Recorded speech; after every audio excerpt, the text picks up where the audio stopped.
El juego ha terminado, pero la canción continúa.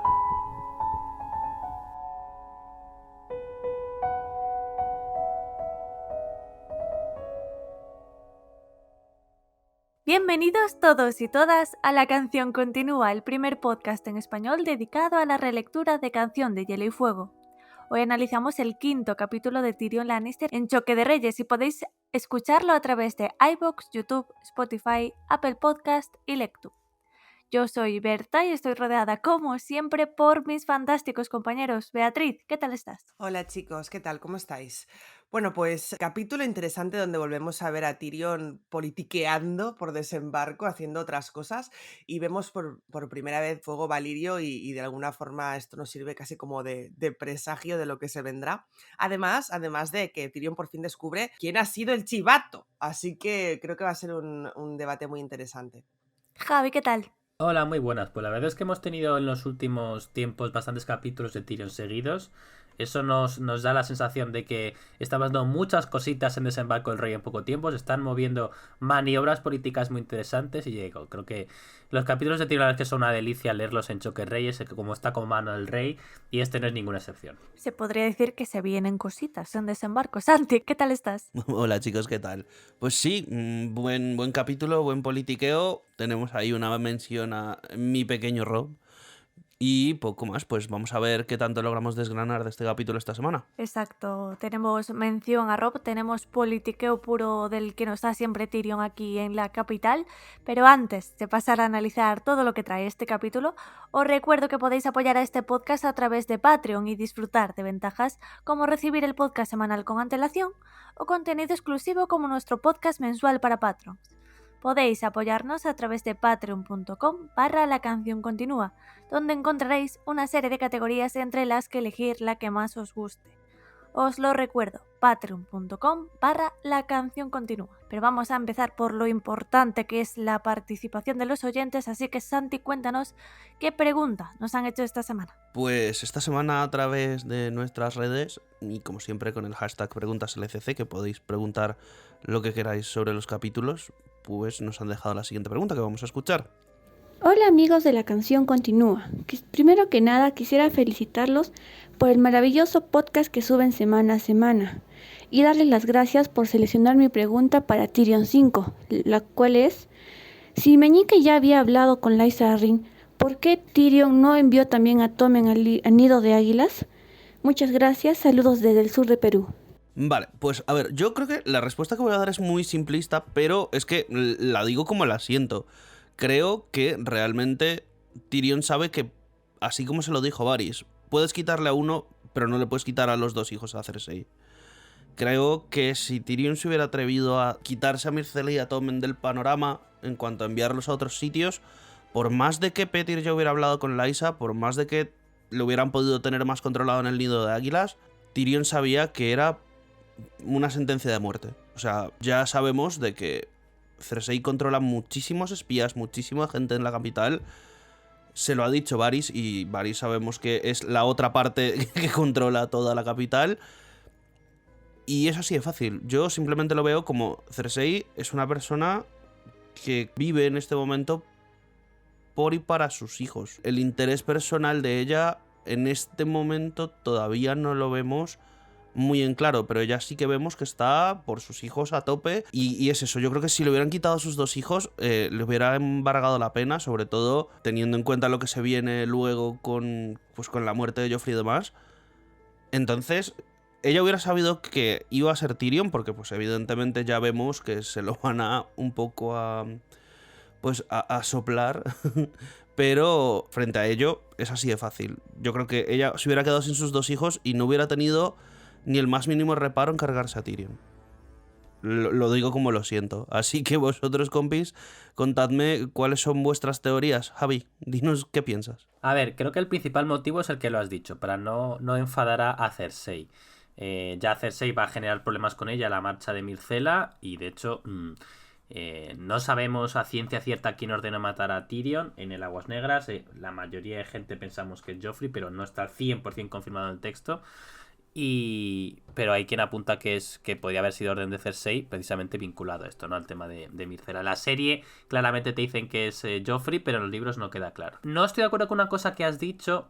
La comparto en parte, pero no del todo. Cuando has dicho que como que... Luego lo hablaremos en el capítulo, ¿eh? No vamos a spoilear el análisis, pero como has dicho que para Cersei lo más importante son sus hijos, y en este capítulo esta reina en llamas va a acabar llorando por sus hijos. Pero yo no compro del todo lo que... O sea, a Cersei le importan sus hijos, pero yo siempre diferencio la Cersei de la serie frente a los libros. Anna Healy fue extraordinaria, pero creo que el personaje de la serie tiene menos interés, es más madre que en las novelas, ¿vale? Pero aparte de eso, digo, lo primero lo que tú has dicho, Cersei, pero hay otro tema que es, desde el punto de vista político, es un activo valioso no casar a tus hijos para subastarles como si fueran ganado de feria, porque es así. Entonces, el hecho de no mandarle todavía a Tommen Anillo de Águilas significa que de cara al público, de cara a otros alianzas políticas, puedes seguir ofreciendo la posibilidad de casar a Tommen. Aunque imagínate que tú has mandado una carta, Tommen se va a casar, Tommen se va a ir a Nido de Águilas por el motivo X. Como el resto de grandes nobles no lo saben, puedes decirle a Dora Martell, o a Balon Greyjoy, o a Mace Tyrell, o a Robb Stark, que vas a mandar a Tommen con ellos, porque los otros no saben esa información. Entonces, creo que el hecho de cuantos de menos activos te desprendas, con más puedes seguir negociando, aunque les hayas apalabrado, ¿vale? No sé si más o menos se me ha aclarado, pero bueno.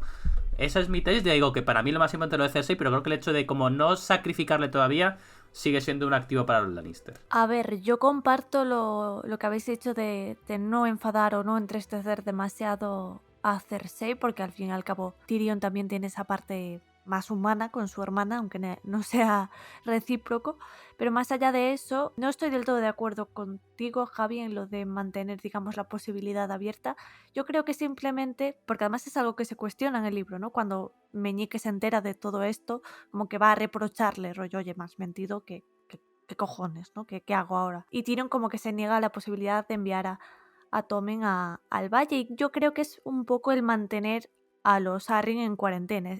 Es decir, yo creo que, o sea, la posibilidad de enviar a Tommen a los Arryn no era del todo mala, pero sí que es verdad que en medio de una guerra en la que tienes múltiples frentes abiertos y que probablemente alguien sí o sí ataque a la capital, no deberías deshacerte ya del heredero de tu rey. Y menos a dárselo a los Arryn, que de repente tendrán la herramienta más poderosa para decir que si se cambian de bando, de repente tienen el rey más poderoso del mundo, que es al rey, ¿no? O al heredero del rey. Así que yo creo que Tyrion hace bien en asumir delante de Meñique que era una mentira y no enviarlo realmente, o no enviarlo por ahora por lo menos hasta que se resuelvan ciertas cuestiones aquí en la guerra. Creo que realmente su plan desde el principio era solo el enviar a Myrcella a Dorne, por eso sí que envía esa carta, y a Meñique le dice, bueno, sí, tú vete en barco ya dentro de 2 semanas y ya si eso ya vamos viendo qué le dices a Lysa, ¿no? Y por eso, quiero decir, creo que tenía como esa idea ahí en el horno, digamos, para el futuro, ¿no?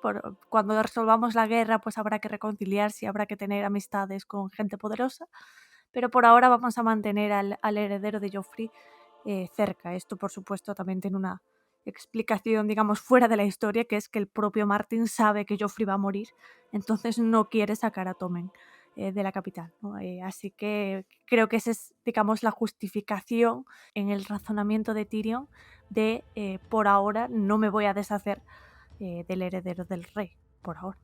Pero bueno, ahora vamos a pasar, como cada semana, a hacer el resumen del capítulo y ya seguiremos hablando de los planes políticos que tiene Tyrion en el momento del análisis.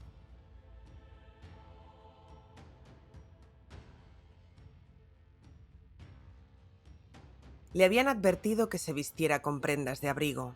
Tyrion Lannister obedeció. El frío húmedo de la larga cripta se metía hasta los huesos. Se encontraban en algún punto bajo la colina de Rhaenys, detrás del edificio del gremio de alquimistas.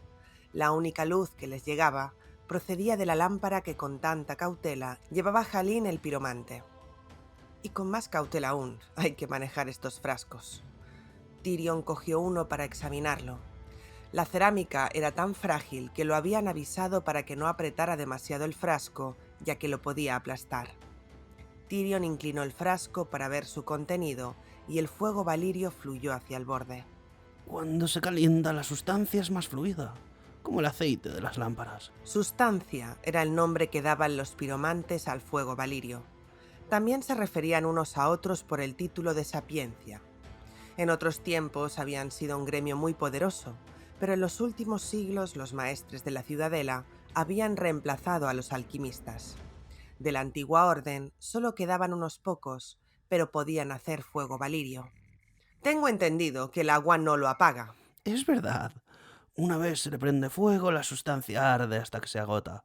Más aún, se filtra en la madera, el cuero y hasta el acero. Bajo esta cripta hay otra donde almacenamos los frascos del tiempo del rey Aeris. Las hemos sellado con cera y hemos inundado la cripta inferior, pero aún así, lo normal habría sido que lo hubiéramos destruido. Pero durante el saqueo de desembarco del rey murieron muchos de nuestros maestros, y los pocos acólitos que quedaron no tenían nivel suficiente para acometer la tarea. Solo hace un año que encontramos 200 frascos en un almacén situado bajo el gran septo de Baelor. No hace falta que os diga que el Septón Supremo estaba presa del pánico. Yo mismo me encargué de que se transportara con todas las precauciones. Trabajamos solo de noche. Hicimos... Un trabajo excelente, no me cabe duda. Esas del difunto rey Aeris aún se pueden utilizar. Oh, sí, desde luego. Pero con mucho cuidado, mi señor. Con muchísimo cuidado. Con los años, la sustancia se va volviendo más caprichosa. Un exceso de calor y los frascos se inflamarán. Si hubiera más frascos cerca, también estallarían. ¿Cuántos frascos tenéis ahora mismo? Esta mañana, el Sapiencia Munciter me ha dicho que disponíamos de 7.840. En esa cifra incluyen los de los tiempos del rey Aeris. El Sapiencia Maliard cree que podremos proporcionaros los 10.000 frascos que le prometimos a la reina. Yo opino lo mismo. Los piromantes mantenían en secreto absoluto su receta del fuego valirio, pero sabía que se trataba de un proceso largo y peligroso. Había dado por supuesto que la promesa de 10.000 frascos era una baladronada. Esperemos que vuestros hermanos del gremio no se estén dando una prisa improcedente, Sapiencia.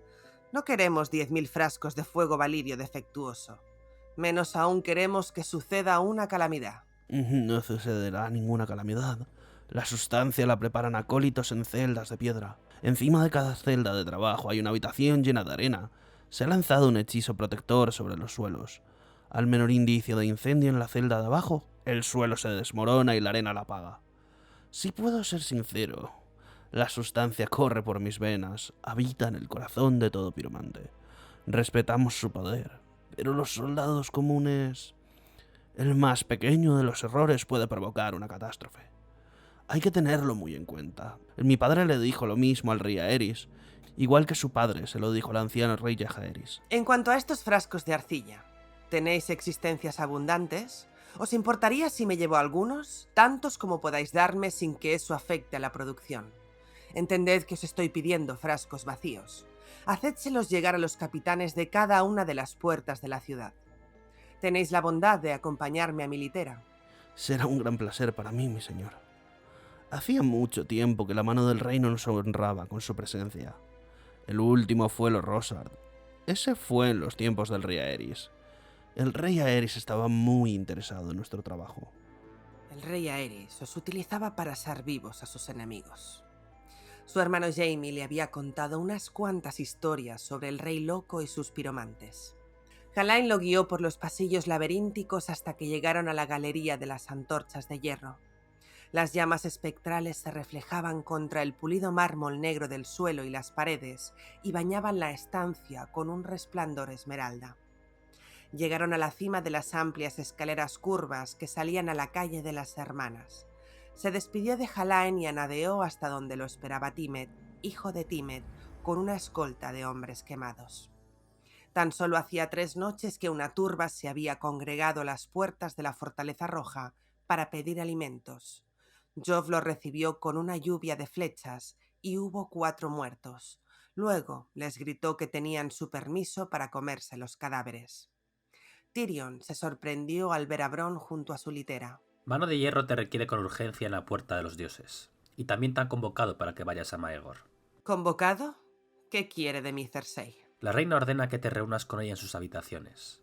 El mensaje me lo ha dado vuestro primo. Tiene 4 pelos encima del labio y ya se cree un hombre. Más vale que vaya a ver qué quiere Bywater. Dile a mi hermana que me reuniré con ella cuando vuelva. No le va a hacer gracia. Mejor. Cuanto más haga esperar a Cersei, más furiosa se pondrá, y la furia la vuelve idiota.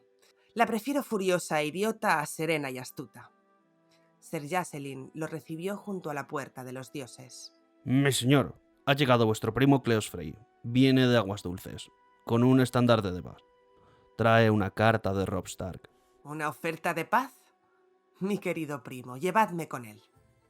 Las capas doradas habían confinado a Ser Cleos en una habitación sin ventanas. Al verlo entrar se levantó. Tyrion, cuánto me alegro de verte.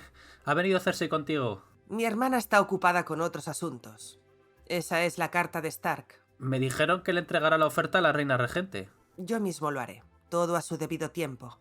Estás muy delgado y ojeroso. Sí, las cosas van mal en las tierras de los ríos, Tyrion. Los señores están quemando sus cosechas y los forrajadores del ejército de tu padre les prenden fuego a todas las aldeas, después de pasar por la espada a sus habitantes. Así era la guerra. A los plebeyos los masacraban, mientras que los de alta cuna los retenían para pedir rescate. Pese al estandarte de paz nos atacaron 2 veces. Eran lobos vestidos con armaduras, ansiosos por matar a cualquiera que pareciera más débil que ellos. ¿Qué noticias hay de nuestro enemigo? Tyrion volvió a concentrarse en las condiciones. El chico no pide gran cosa. Solo la mitad del reino, la liberación de nuestros cautivos, rehenes, la espada de su padre. Ah, sí, y a sus hermanas. Está en Aguas Dulces sin hacer nada. Creo que teme enfrentarse a tu padre en el campo de batalla. Los señores de los ríos han marchado. Sería eso lo que pretendía mi padre. Tyrion volvió a enrollar el mapa de Stark. Estas condiciones son inaceptables. Propondremos otro intercambio. Te enviaremos de vuelta a Aguas Dulces con nuestra oferta. No creo que Robb Stark vaya a ceder. La que quiere la paz es Lady Catelyn. Lo que quiere Lady Catelyn es recuperar a sus hijas. Ser Jacelyn estaba en la muralla, vigilando el entrenamiento de varios cientos de nuevos reclutas. Hicisteis bien en enviar a buscarme. Dejo a Ser Cleos en vuestras manos. Quiero que sea tratado con toda hospitalidad. Ah, y una cosa más. Los alquimistas van a enviar frascos de barro a cada una de las puertas. Quiero que los utilicéis para entrenar a los hombres que vayan a manejar las bombardas.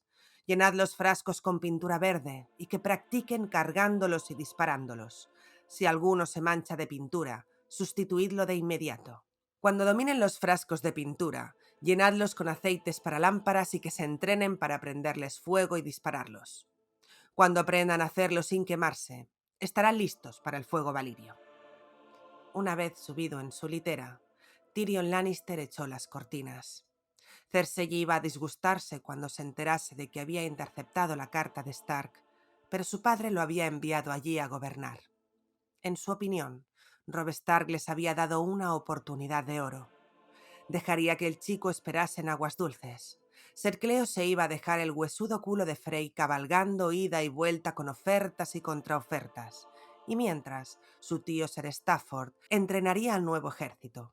Una vez estuviera listo, entre Lord Tywin y él, podrían aplastar a los Tully y a los Stark. Ojalá los hermanos de Robert fueran igual de amables. Renly Baratheon seguía arrastrándose hacia el noreste con su ejército sureño, y no pasaba una noche sin que Tyrion se acostara, con el temor de despertar y enterarse de que Lord Stannis estaba subiendo por el Aguas Negras con toda su flota. Al parecer tengo una buena cantidad de fuego valirio, pero aún así... El vocerío de la calle interrumpió sus reflexiones. Tyrion echó un vistazo cauteloso entre las cortinas. Estaban cruzando la plaza de los zapateros, donde se había reunido una multitud bajo los toldos de cuero para escuchar el discurso rimbombante de un profeta. ¡Corrupción! ¡Ahí tenéis la advertencia! ¡Contemplad el flagelo del padre! Señaló la herida roja que rasgaba el cielo. El cometa parecía suspendido sobre sus torres como un mal presagio. Estamos hinchados, abotargados, podridos. La hermana yace con el hermano en el lecho de los reyes, y el fruto de su incesto hace cabriolas por el palacio al son de la música que toca un monito tarado y diabólico. Hasta el Septón Supremo se ha olvidado de los dioses. Se baña en aguas perfumadas y engorda a base de alondras y lampreas mientras su pueblo se muere de hambre. El orgullo se antepone a la plegaria. Los gusanos gobiernan nuestros castillos. El oro lo es todo. Pero eso se acabó. El verano pútrido se acaba y el rey putero ha caído. Señaló el cometa y el castillo con un dedo huesudo. ¡Ahí tenéis el presagio! Los dioses lo exigen a gritos. ¡Purificaos o seréis purificados! ¡Bañaos en el vino de la probidad o seréis bañados en fuego! ¡Fuego! Tyrion dio orden de seguir adelante.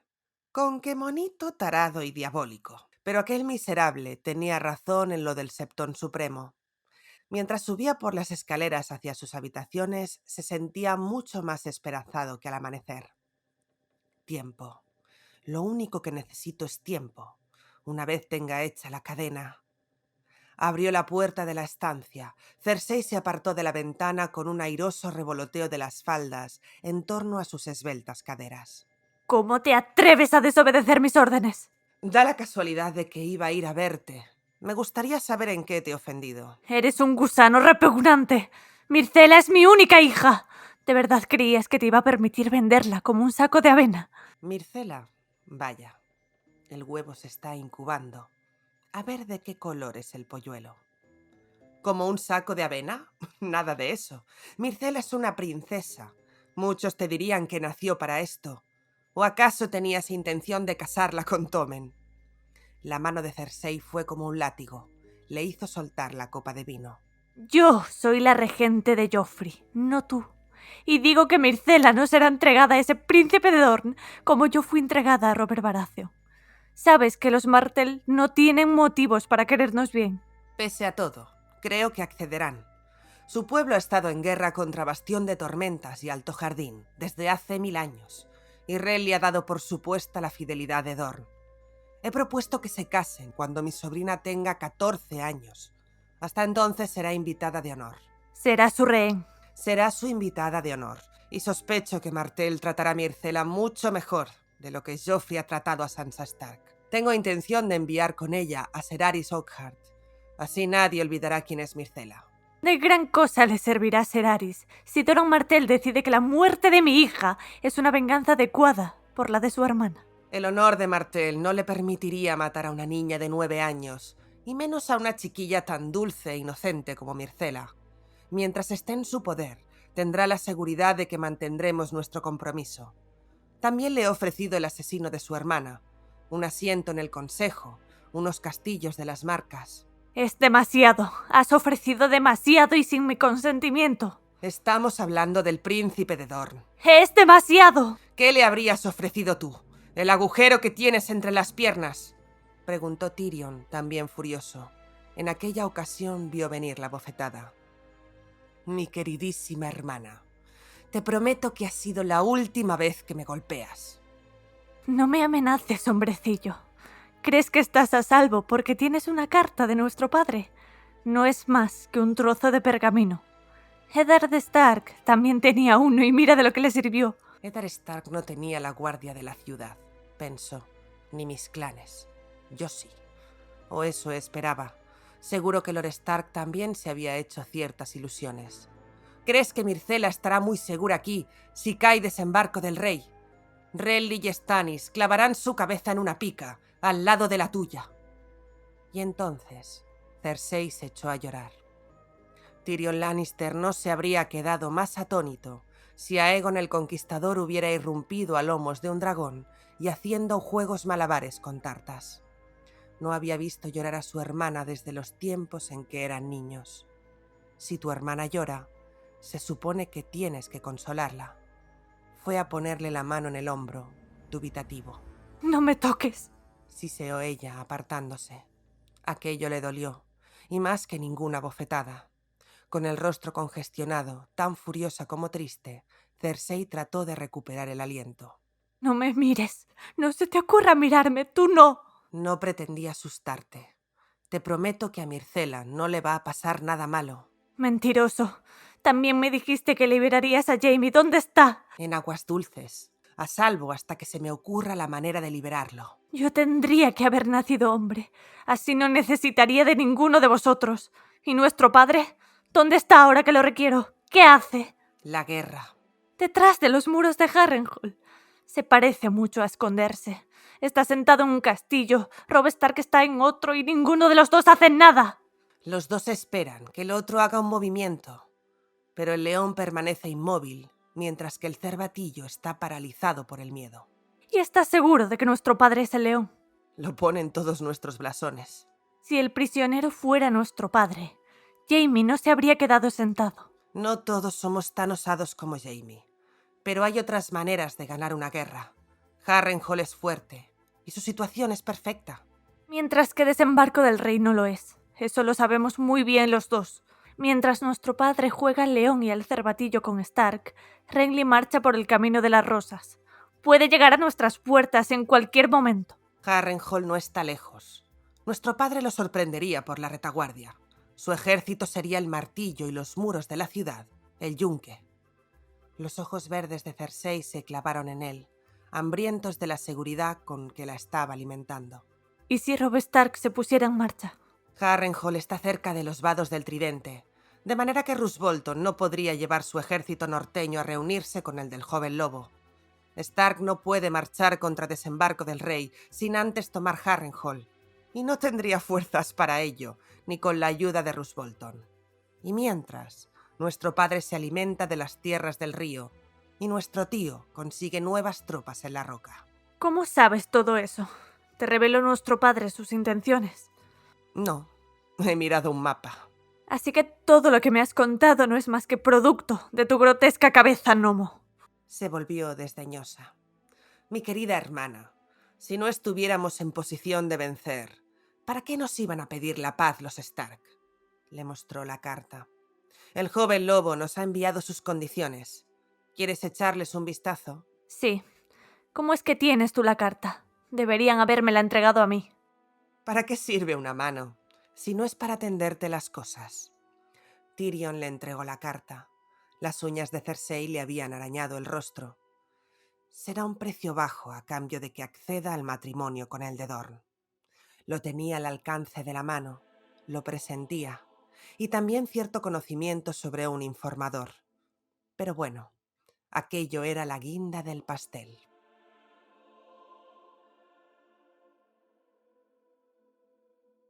Empezamos este capítulo en una nueva localización dentro de la capital, que es ese extraño edificio, que ahora hablaremos de él, que es el gremio de alquimistas. Martin lo decide así de repente, ¡pum!, existen los alquimistas en este universo y además están tratando un producto, digamos un producto ahí semi-mágico, de bastante importancia para el futuro, que no es otro que ese fuego valirio que nosotros en este ejercicio de relectura tanto conocemos. Tyrion está allí en el gremio pues estudiando cómo almacenan todas estas vasijas de barro que contienen este fuego valirio y cuáles son todas las medidas de seguridad que estos alquimistas o piromantes mantienen para, bueno, pues para que no reviente absolutamente toda la ciudad, ¿no? Le hablan, por ejemplo, de ciertas celdas que están directamente pues con un techo falso lleno de arena por si, bueno, por si se les fuese de las manos, enterrar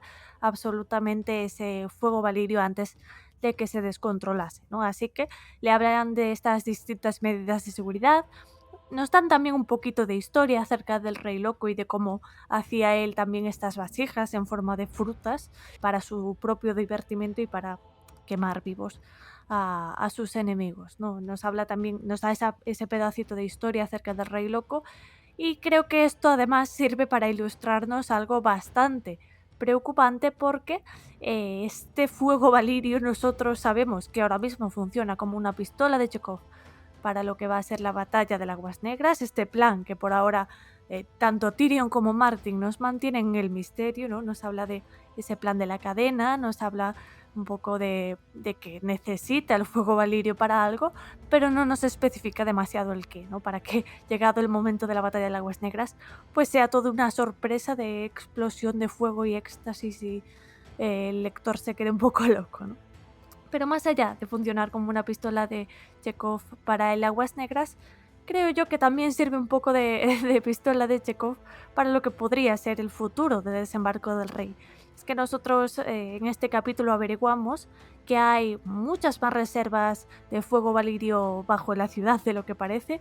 Incluso se nos habla de que el propio gremio de alquimistas descubrió pues una reserva de fuego valirio bajo el septo de Baelor. Nos cuentan que el propio Septón Supremo se puso histérico, ¿no?, al averiguarlo, rollo, llévense esto de aquí, ¿por qué cojones he vivido yo toda mi vida con una bomba bajo el suelo, ¿no?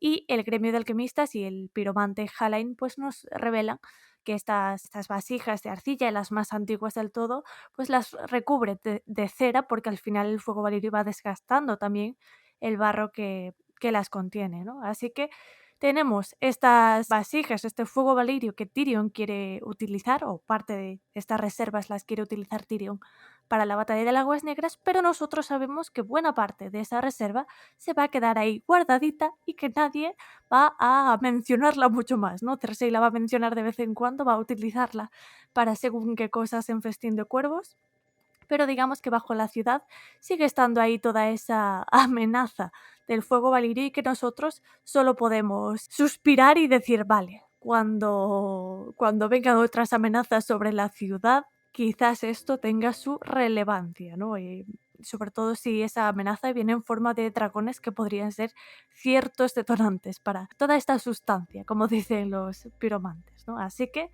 es este digamos, el capítulo introductorio a toda esta trama del fuego valirio, que ya nos ha traído varias sorpresas durante la saga y que yo creo que en el futuro de la saga pues nos traerá muchas más y que probablemente son sorpresas que no nos van a gustar. El tema del fuego valirio me parece muy interesante por cómo supone una cosa que hemos dicho desde el principio del libro. Recuerdo que antes de empezar Choque Reyes hicimos un podcast especial para Patreons hablando del libro, de cómo nos íbamos a enfrentar a él o qué recordábamos del libro, etcétera. Yo recuerdo que mencionamos el hecho de que Choque Reyes es el libro en el cual la magia empieza a crecer. O sea, en Juego de Tronos evidentemente hemos tenido magia, el prólogo hay magia porque hay unos zombies que resucitan gente o zombies resucitados y tenemos dragones, pero es un libro en que la magia está bajita. Y en Choque vamos a ver cómo la magia va escalando. Sin embargo, lo que hace Martin, y esto creo que lo comentó Bea varias veces, cuando habla de Martin como autor, y es una cosa que a mí personalmente me encanta, es que primero, no es una magia exagerada. A mí no me gustan los hechiceros que lanzan bolas de fuego que se ven en otros universos. Yo ahora, por ejemplo, estoy a la mitad, así que claro, es duro deciros, yo estoy a la mitad de la saga de la Rueda del Tiempo, y a mí los hechiceros que abren portales dimensionales, lanzan bolas de fuego, hechizos realmente complejos, no me gusta ese tipo de magia, me gusta la magia mucho más sutil. La magia, por ejemplo, también tiene Tolkien. Gandalf no lanza rayos a los enemigos, ni lanza una bola de fuego, ni hace así, se teletransporta, no, la magia tiene es mucho más limitada, es mucho más accesible, mucho más creíble. Y en este caso, estos frascos, pues el fuego valirio es cierto que está datado de su existencia, hablan del fuego griego, los 7 reinos, hace 7-8 años hay artículos por ahí de las inspiraciones históricas de Canción de Hielo y Fuego, y mira, podría ser otro tema para algún tema para el futuro y demás, para algún podcast, pero Martin no se inventa el fuego valirio, sino que está basado en una cosa que existió realmente, pero sí que le da aquí un toque mágico, o al menos ya es interesante porque el propio Tyrion dice, bueno, esto que llaman hechizos en realidad son trucos. Él es una persona muy escéptico con todo. También recuerdo su frase sobre los endriagos y tiburientes, metiendo el mismo saco a los endriagos y a los tiburientes que a los otros, o que a los gigantes. Tyrion es muy escéptico por todo, es uno, para mí, sus grandes rasgos de la personalidad. Pero aquí se nos presenta como una cosa que, bueno, si no es mágica, es... tiene un toquecillo sospechoso, y me gusta mucho eso. Y la otra cosa que iba a decir, lo has planteado como una pistola de Chekhov al principio que se va a desarrollar. Mi pregunta sería si esto, y tú lo has dicho, Berta, si esto surge un poco de la nada. O sea, evidentemente Martin no es un escritor perfecto. Entonces, también, aquí verás la que sabe de narrativa, ¿no? Pero tú tienes que ir a lo largo que avanza la historia introduciendo nuevos conceptos. Martin creo que es magistral sembrando. O sea, Martin te va a hacer cosas que de hecho lo iba a comentar luego en el capítulo. Como en este capítulo se menciona cuál es el escudo de los Lannister, cuando en el capítulo anterior Arya ha visto un escudo de los Lannister, ¿no? Pues ese que digo, luego lo quería comentar. Martin es muy bueno sembrando para luego recoger.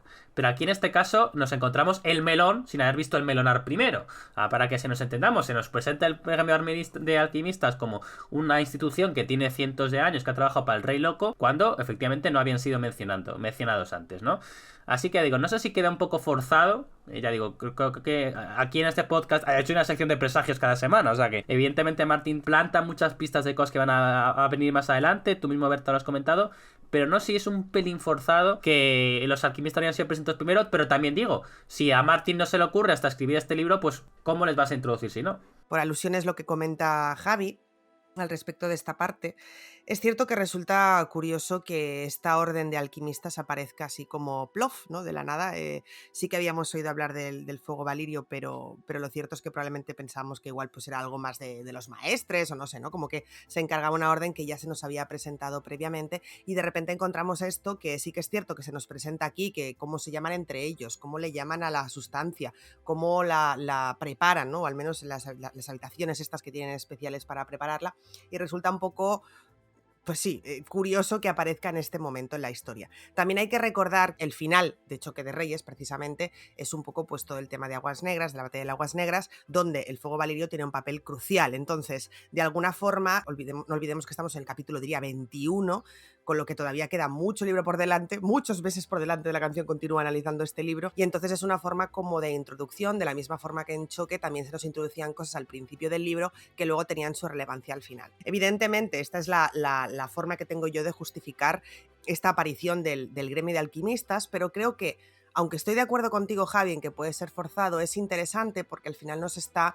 también ayudando a prever cosas que ocurrirán más allá de esa batalla, y también para que podamos ver al propio Tyrion, personaje clave en este libro, hacer sus cosas de mano. Es decir, creo que, aunque me parece que está, como dices tú, presentado un poco de forma forzada, Martin no da puntada sin hilo y ya aprovecha y dice, mira a Tyrion cómo está él preocupándose de esas cosas. Y quiero destacar que es que me parece increíble que cada vez que leo un capítulo de Tyrion, o sea, la mente que tiene viaja más rápido que, quiero decir, él ya está pensando en coger esos frascos, llevarlos a la guardia, que practiquen, etcétera, ¿no? Es decir, de alguna forma cada capítulo que tenemos de Tyrion es una nueva ocurrencia de la mano para intentar salvar la ciudad, que es mucho más de lo que vemos hacer al resto de personas que lo acompañan, empezando por Cersei, pero siguiendo también por Joffrey, por Varys. O sea, me parece increíble decir que quizá la segunda persona que más se preocupa por la seguridad de desembarco del rey es Cersei, lo cual es increíble, pero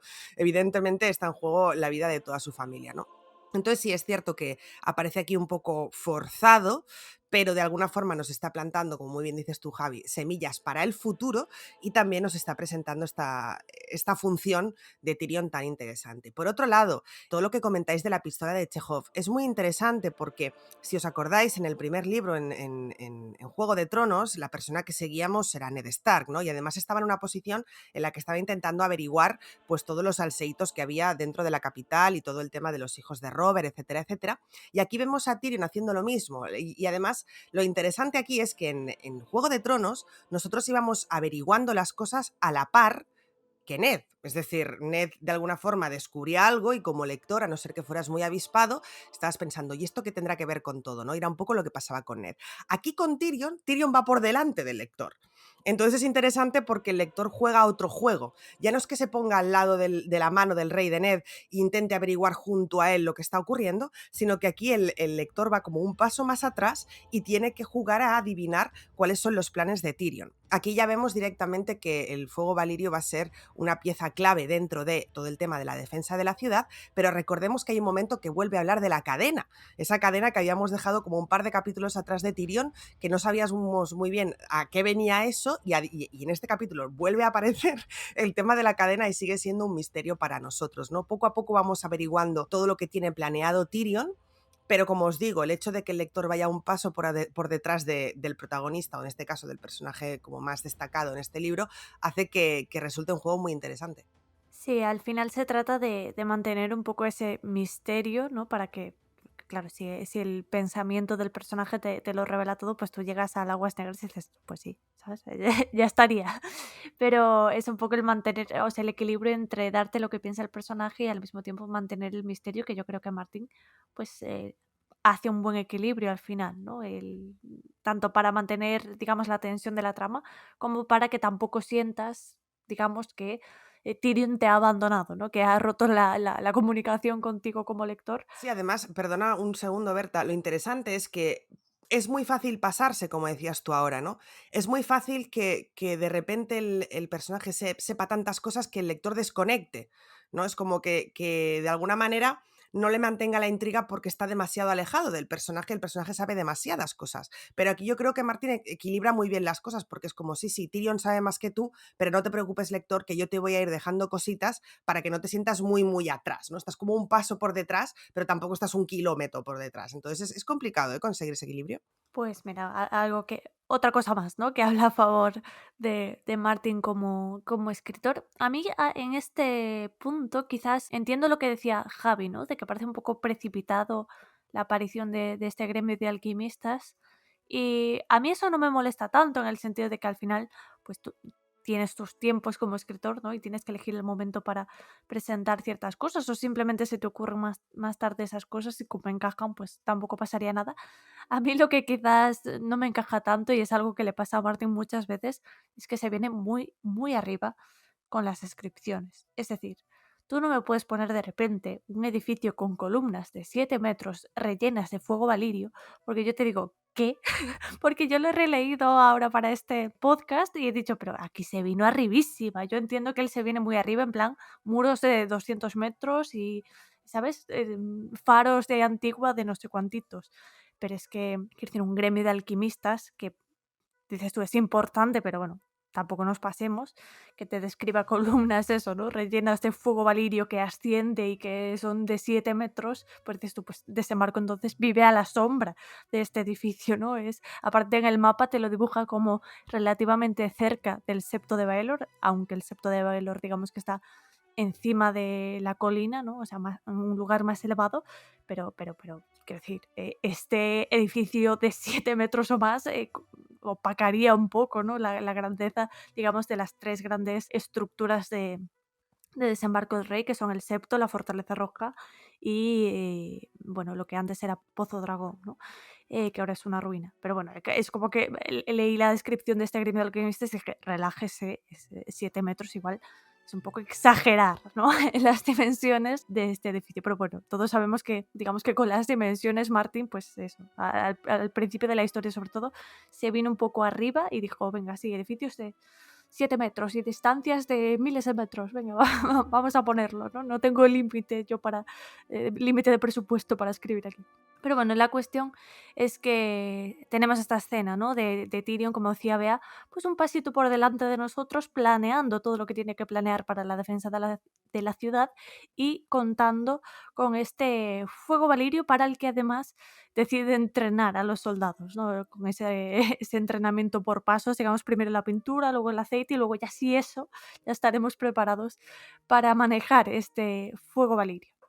Es que la situación de la ciudad está comprometida por la guerra, pero realmente no es el único problema que tiene Tyrion en Desembarco, como habíamos visto ya a través de sus capítulos anteriores. El hambre y la criminalidad de Desembarco están subiendo a pasos agigantados, y aquí, en este capítulo, ya empezamos a ver que esta situación empieza a ser insostenible y que se ha convertido básicamente en una bomba de relojería a punto de estallar. Y es que esta crisis de hambruna en Desembarco del Rey, como nosotros sabemos, le va a pasar factura a la corona, digamos a la parte noble de Desembarco del Rey, que está muy cerquita todo lo que pasa, digamos, con esa pequeña rebelión que hace el pueblo cuando se vaya a marchar Myrcella Baratheon. Y es interesante ver que también la respuesta de este pueblo, que está bastante hartito de la gestión de su corona, no viene solo porque pasan hambre y porque hay una crisis económica demencial, que también, sino que todo esto viene también, y toda esta furia, toda esta rabia viene también de que la gestión y la respuesta de la corona, sobre todo por parte de Joffrey, es una respuesta básicamente violenta, ¿no? Voy a citar la frase porque es la definición perfecta de Joffrey como rey, y es un poco demencial todo. Dice: tan solo hacía 3 noches que una turba se había congregado a las puertas de la Fortaleza Roja para pedir alimentos. Joff los recibió con una lluvia de flechas y hubo 4 muertos. Además, después añade que Joff les dijo amablemente que ahora tenían 4 cadáveres que comerse, ¿no? Cuando tú, como pueblo, pasas hambre y le pides responsabilidades a tus gobernantes, que te respondan con flechas y diciéndote cómete ahora a los muertos, igual no es la mejor respuesta que puedes recibir e igual no es la mejor gestión que se podría haber hecho por parte de la corona, ¿no? Así que esta situación de la que Tyrion es consciente y Tyrion de hecho reflexiona en plan, Joffrey, por favor, esta no es la mejor manera de hacer amigos, de hecho nos estás fastidiando bastante, así que bueno, puedes hacerlo porque eres el rey, pero a ver cómo manejo yo toda esta situación, ¿no? Toda esta crisis, digamos, a través de los capítulos de Tyrion, habíamos visto poquito a poco, ¿no? Pues un día están enfadados, otro día ha habido un crimen de un panadero en un horno, otro día de repente han asaltado la boda bueno, la fiesta del compromiso de Lancel, ¿no? Y al siguiente día, pues ahora ya han intentado entrar en la Fortaleza Roja y Joffrey les ha respondido con violencia. Todo esto son pequeños pasos que nos van a ir llevando en futuros capítulos a cierta rebelión por parte del pueblo. Y es que además ya no tenemos solo estas, digamos, estas pequeñas pistas, pequeñas grandes pistas que nos va dando Martin, sino que en este capítulo vemos un detalle que será de bastante relevancia para el futuro, que es ese profeta que está hablando de la corrupción que hay en el poder y que llama al pueblo a alzarse, ¿no?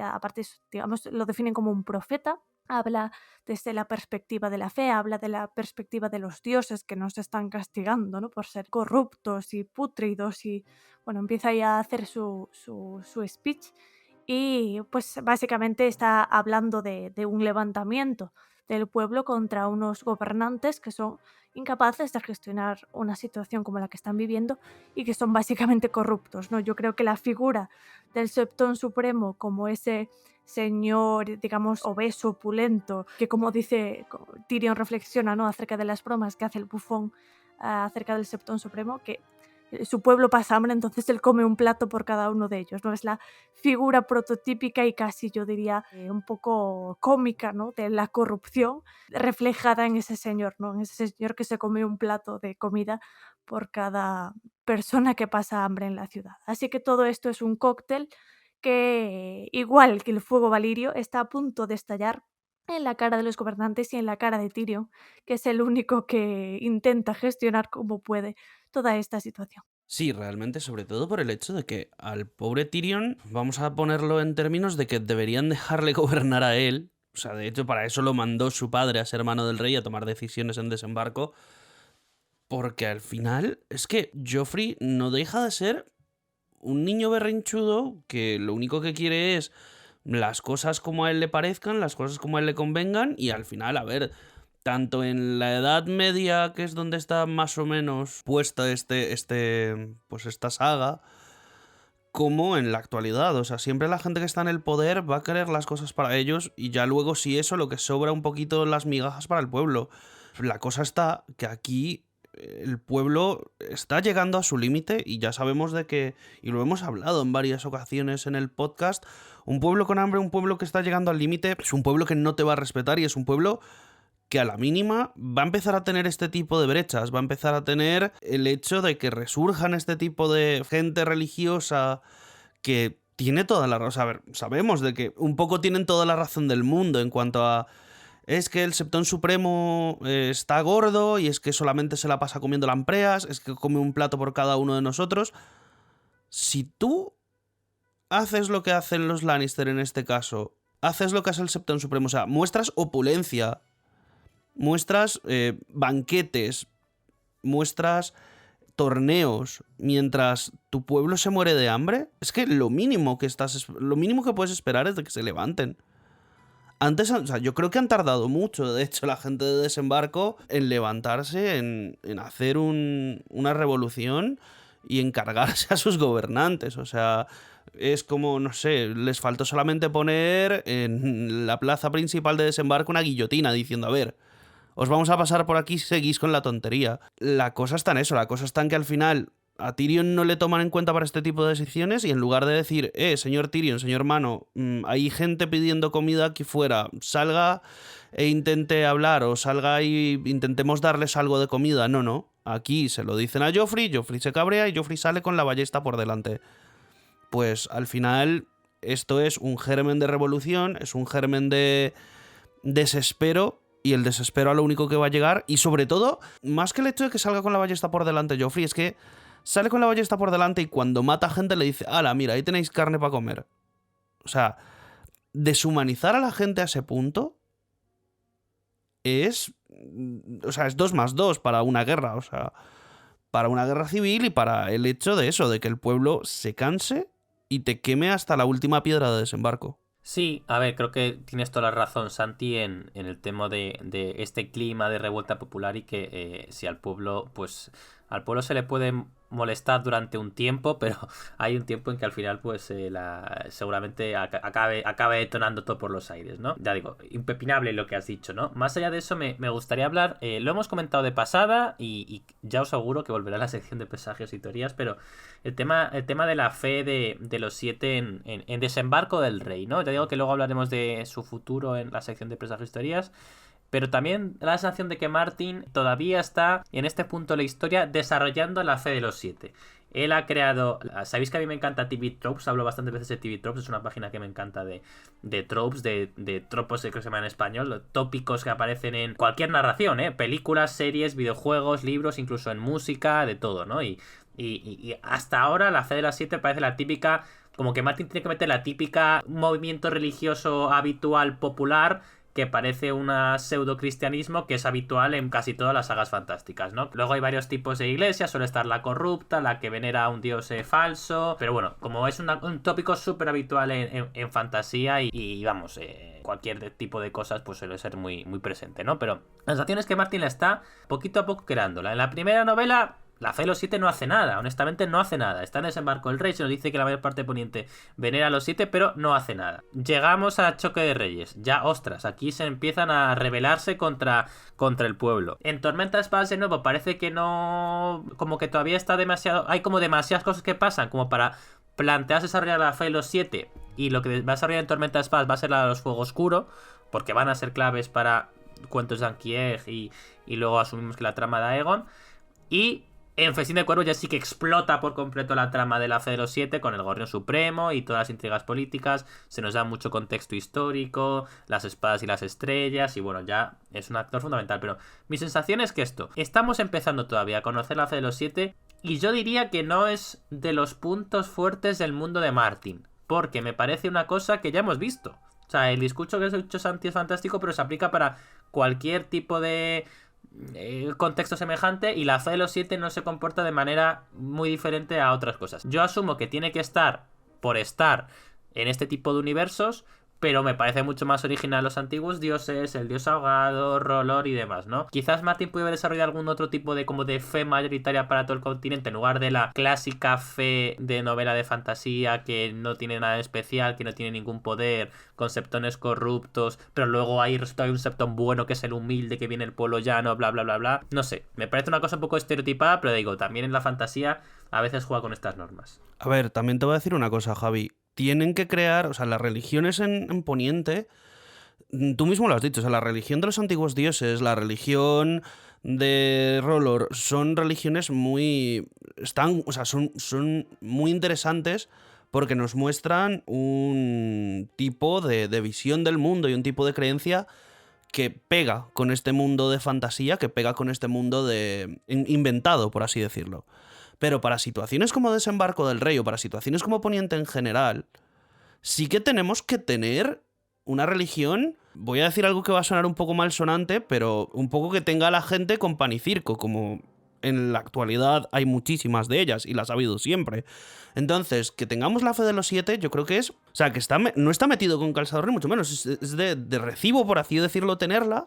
Porque siempre tiene que haber una religión, pues, de estas que mantenga al pueblo embobado y con promesas de cielo, por así decir, mientras que tenemos otras regiones de Poniente donde, evidentemente, la gente nos es mucho más interesante. Si te das cuenta, al final, el pueblo llano es un vulgo muy... pues una cosa muy... de que siempre están ahí, de que siempre algo están haciendo, de que siempre están protestando y demás. Y pues para callar ese tipo de cosas, les das una religión como la de los 7... que puedes extrapolar las religiones reales y la gente lo va a entender fácilmente. Estoy en parte de acuerdo con Santi. Lo que sí quería añadir, o sea, no creo que sea tanto, o sea, la función de la fe de los 7, para mí, no es tanto el pan y circo, ¿no? Como lo has dicho, digamos, prometer y dar ese papel de religión, ¿no? De tener distraído al pueblo, sino yo creo que es un poco, digamos, como el origen del cristianismo, ¿no? Que venía un poco a apelar al pueblo, a apelar a los pobres, a apelar a toda esa gente desfavorecida y romper el status quo que había en aquel momento, ¿no? En los inicios del todo. Entonces creo que sirve un poco para justamente lo que hace en este capítulo, ¿no? El levantamiento popular. Dice Javi que es estereotipado, pero es que yo creo que es estereotipado porque es real, porque muchas religiones en sus inicios funcionaron un poco para esto, porque te daban el mensaje de tú eres el pueblo, los pobres somos más, todos somos iguales a los ojos de los dioses, entonces rompe con el que está arriba, rompe con el que está aplastándote día a día y que se alimenta de tu trabajo, ¿no? Muchas religiones de inicio tenían ese mensaje de rompe con el status quo, que además tienen otra religión o tienen otro, bueno, eso ya es otro tema, ¿no? Lo que pasó en el mundo real y cómo fue cambiando todo eso. Pero de inicio, muchas religiones tienen este sentimiento de el pueblo al final es hijo de Dios como los que mandan, entonces tienes que romper con eso, ¿no? Acaba con ellos, tíralos de donde están y la fe te apoyará, ¿no? Al final dan un poco ese mensaje. Entonces no creo que aquí sea estereotipado, sino que define una realidad de muchas religiones en sus inicios que funciona bien y por eso luego pasa todo lo que pasa con la fe de los 7, ¿no? Y con la fe militante y que se arman y todo eso, porque el pueblo está apelado, el pueblo se siente interpelado por este mensaje y dice, pues sí, pues yo soy, todos somos hermanos, ¿no? A los ojos de los 7, entonces voy a pelear por mi posición en este mundo y voy a quitar este estatus de corrupción del poder, de que los septones se estén alimentando y abotargando mientras nosotros nos morimos de hambre. Entonces yo creo que tiene un papel fundamental la fe en este momento que no me parece estereotipado, sino que me parece bastante real porque son mecanismos que han pasado en el mundo real y que podrían seguir pasando. Así que eso, que no estoy puntualizar, ¿no? Que no estoy del todo de acuerdo con que sea simplemente una distracción o que sea algo estereotipado. Lo veo bastante, o sea, un proceso de, digamos, de movimiento de masas bastante real, la verdad. A ver, yo por contrarréplica, por decirlo así, a ver, lo que yo quiero justificar en que la fe de Martín me parece muy aburrida, me parece muy estereotipada porque al final tenemos todos los tópicos de las iglesias en fantasía. Tengo aquí la iglesia de Charles en TV Tropes, tenemos la iglesia corrupta, la iglesia que engaña, la iglesia malvada, la iglesia militante, que la imagen es una catedral sobre un tanque, me parece una fantasía. O sea, me parece que no aporta nada nuevo. Igual que los antiguos dioses aportan cosas, que Horror aporta cosas, que el dios ahogado me parece una estructura súper chula, me parece que no aporta nada. O sea, mi duda es, evidentemente ya lo hemos comentado en más podcasts, Martín viene de una tradición católica, él es agnóstico, ya hemos debatido incluso en podcasts pasados de la fe, por qué arraiga en ese tipo de ciertos contextos de lo que ha dicho, ¿no? De incluso creo que en el mundo real, si una religión triunfa es porque apela a los pueblos llanos y a una justicia para los demás desfavorecidos y una acción social que yo creo que es clave, pero bueno, pero digo, mi punto es que creo que realmente no aporta nada a la historia más que esta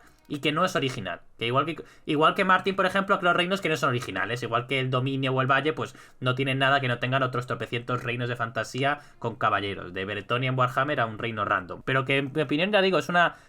Pues sí, que cumple su función, pero que va a tener luego un peso político, etcétera, pero que no, ya digo, me parece como escritura que no me llama la atención, no me parece eso, la palabra es aburrida, la fe de Martín me parece aburrida, igual pues la ideología de Martín es aburrida, pues muy bien, dice cosas, pero no se moja y no dice nada revolucionario, ¿no? Pues igual no ser revolucionario es bueno, pero en este caso no me quita el sueño, la verdad. A ver, creo que habéis dicho cosas muy interesantes, ambos, no sé si llamarlo equipos o bandos, no lo sé. Yo por aportar algo que quizá tiene un poco más que ver con la narrativa, creo que es algo que ya he comentado otras veces y sobre todo cogiendo el punto de lo que ha dicho Javi, de que la religión de los 7 es aburrida, bueno, la fe en este sentido es aburrida porque los dioses antiguos aportan algo, Rollo aporta algo, etc. Primero está el tema de que es el contrapunto a la magia, es decir, es la única religión que se ha demostrado que no existe de momento, o sea, que no se ha demostrado que existe, vamos a decirlo al revés. Así como sabemos que Rolor de alguna forma existe, o sabemos que los dioses antiguos con todo el rollo del cuervo de 3 ojos, etc. existen. Curiosamente, la fe más extendida en Poniente, sin contar que el norte es muy grande, ¿vale? Pero es esta. Entonces es irónico que en un lugar en el que existe literalmente la magia, a lo que se aferra la mayoría de la gente es a esta fe que realmente no se ha demostrado que exista o que no ha dado señales de que sea verdadera o de que existan unos dioses detrás de todo eso, ¿vale? Eso lo primero, lo cual el contrapunto es interesante en el sentido de que puede no resultar tan aburrido por eso, porque es como tienes la magia aquí a tu lado, Tyrion, te están viniendo con la mano podrida del bicho y tú estás a otra cosa. Pero bueno, más allá de eso, si ese argumento no te convence, simplemente comentar que cuando construyes universos, cuando haces construcción de universos para una novela, sobre todo para una novela fantástica, existe una cosa que creo que ya habíamos comentado en su día, que se llama lo de la regla de los 9 elementos, pero que se le puede llamar de los 9, de los 3, de los 5. Y es el hecho de que aunque sea un universo fantástico, tú tienes que colocar elementos que al lector le resulten familiares. Es decir, que de alguna manera tiene que haber algo a lo que el lector se pueda agarrar para anclar esa historia en cierta realidad. Si tú hicieras un universo en el que el cielo fuera rosa, hubiera unicornios paseando por la calle, las únicas fes que existieran fueran fes que no se han visto en el universo real, etcétera, probablemente crearías una sensación de incredulidad en el lector porque no tendría nada a lo que agarrarse que le resultara familiar y creíble. Gracias, y esto me acuerdo que os lo conté cuando Daenerys entraba en la pira, gracias a que tenemos la fe de los 7 y gracias a que el lector reconoce prácticas, reconoce, pues eso, ¿no? Deidades parecidas a las que más o menos existen hoy en día, pues eso, las hermanas silenciosas, los septones, etcétera, etcétera. Gracias a todo esto, las vidrieras que nos recuerdan a las iglesias, etcétera, la forma en cómo velan a los muertos, gracias a que todo eso existe y el lector lo medio reconoce con algo que le suena, podemos creernos el resto de religiones. Es decir, podemos asumir que el resto de religiones también son reales. Si todo en un universo es fantástico, si todo en un universo es increíble, la misma palabra lo está diciendo. Y el lector le costará creérselo. Por lo tanto, siempre es importante colocar elementos que nos suenan. Por ejemplo, voy a hablar de algo mucho más sencillo. La vegetación en Poniente. En Poniente hay plantas que existen y plantas que no existen. Es decir, se nos habla de esto, de la, ¿cómo se llama? Esta que le dan para que se duerman cuando están heridos. Bueno, esta no sé, ahora no me sale el nombre, pero ya sabéis a cuál me refiero, ahora no sé cuál es, la que les da sueñito. El caso es que esta planta como tal no existe. Pero existen robles, existen pinos, existe el arciano que tampoco existe en la vida real, pero gracias a que tenemos robles nos creemos que hay en los arcianos, perdón. Entonces, es necesario que existan estos elementos que el lector reconoce para que se pueda creer todos aquellos fantásticos. Por lo tanto, esa es un poco la aportación que puedo hacer a nivel narrativo. Si todo es muy, muy fantástico, el lector no puede agarrarse a nada, está como suspendido en el aire y por lo tanto le cuesta muchísimo creerse que todo eso exista y al final, aunque sea una historia fantástica, lo que nos interesa es que el lector lo reconozca y se pueda meter en ese universo. Sí, al final, como yo entiendo los, digamos, paralelismos que hay entre la fe de los 7 y ciertos procesos sociales y religiosos del mundo real, a mí sí me hace conectar en el sentido de que además yo creo que aporta bastante, ¿no? Toda esta trama de la fe que aquí en este capítulo pues solo acaba de empezar, ¿no? Veremos que se vienen muchísimas cositas con todo este levantamiento de la fe y del pueblo en general. Así que lo iremos desarrollando pasito a pasito. La cuestión es que volviendo a este capítulo, después de salir del gremio de alquimistas y ver a este profeta, ¿no? Llamando al pueblo por el camino, Tyrion es avisado por Jacelyn Bywater, que recordemos es ahora el comandante de la guardia de la ciudad puesto por él mismo, pues le dice que ha llegado una carta en manos de su primo, Cleos Frey, y que esa carta contiene básicamente las condiciones de paz que propone el rey Robb Stark a los Lannister. Tyrion se queda bastante sorprendido, se reúne con su primo, lee la carta de Robb Stark y vemos cómo considera algo que ya habíamos hablado nosotros cuando vimos el capítulo de Catelyn en el que Robb propone estas condiciones de paz, pues Tyrion considera que estas condiciones son desorbitadas, ¿no? Son exageradas y que no puede cumplir a todo esto. Pero mientras cavila sobre eso nos da un poco más de su pensamiento, quizás respondiendo a ese equilibrio del que hablaba Bea antes, ¿no? De no dejarnos atrás del todo, Tyrion, pues nos comparte sus planes, sus pensamientos acerca de lo que va a hacer con esta negociación de condiciones con Robb Stark. Y es que su plan, en resumidas cuentas, es mantener a Robb Stark entretenido con ofertas y contraofertas sin parar, ¿no? Dice incluso que hasta que Cleos Frey se quede hartito de ir y venir desde las tierras de los ríos, para que mientras ellos están negociando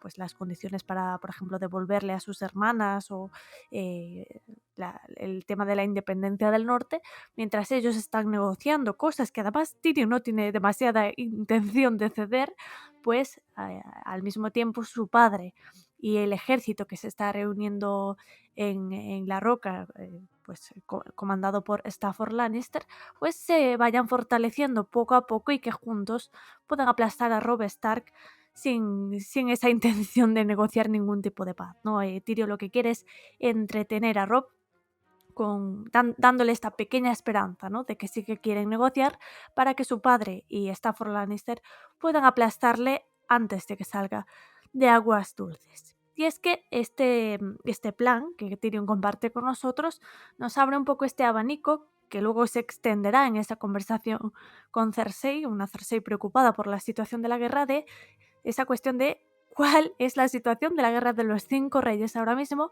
y es que digamos que las cosas están en una especie de tensión tranquila, ¿no? En el sentido de, sí, los perros de Tywin Lannister están incendiando todo lo que ven a su paso por las tierras de los ríos, eso además lo vimos en primera persona desde el capítulo de Arya, lo dice y lo repite aquí Cleos Frey, pero digamos que los grandes señoras, los grandes ejércitos están quietecitos cada uno en su localización. Robb Stark está encerrado en aguas dulces, está teniendo, como dice Cleos Frey aquí, pues problemas con ciertos de sus hombres. Además, muchos señores de las tierras de los ríos pues se han ido a defender cada uno sus tierras. Eso es un problema que también vemos desde el punto de vista de Catelyn.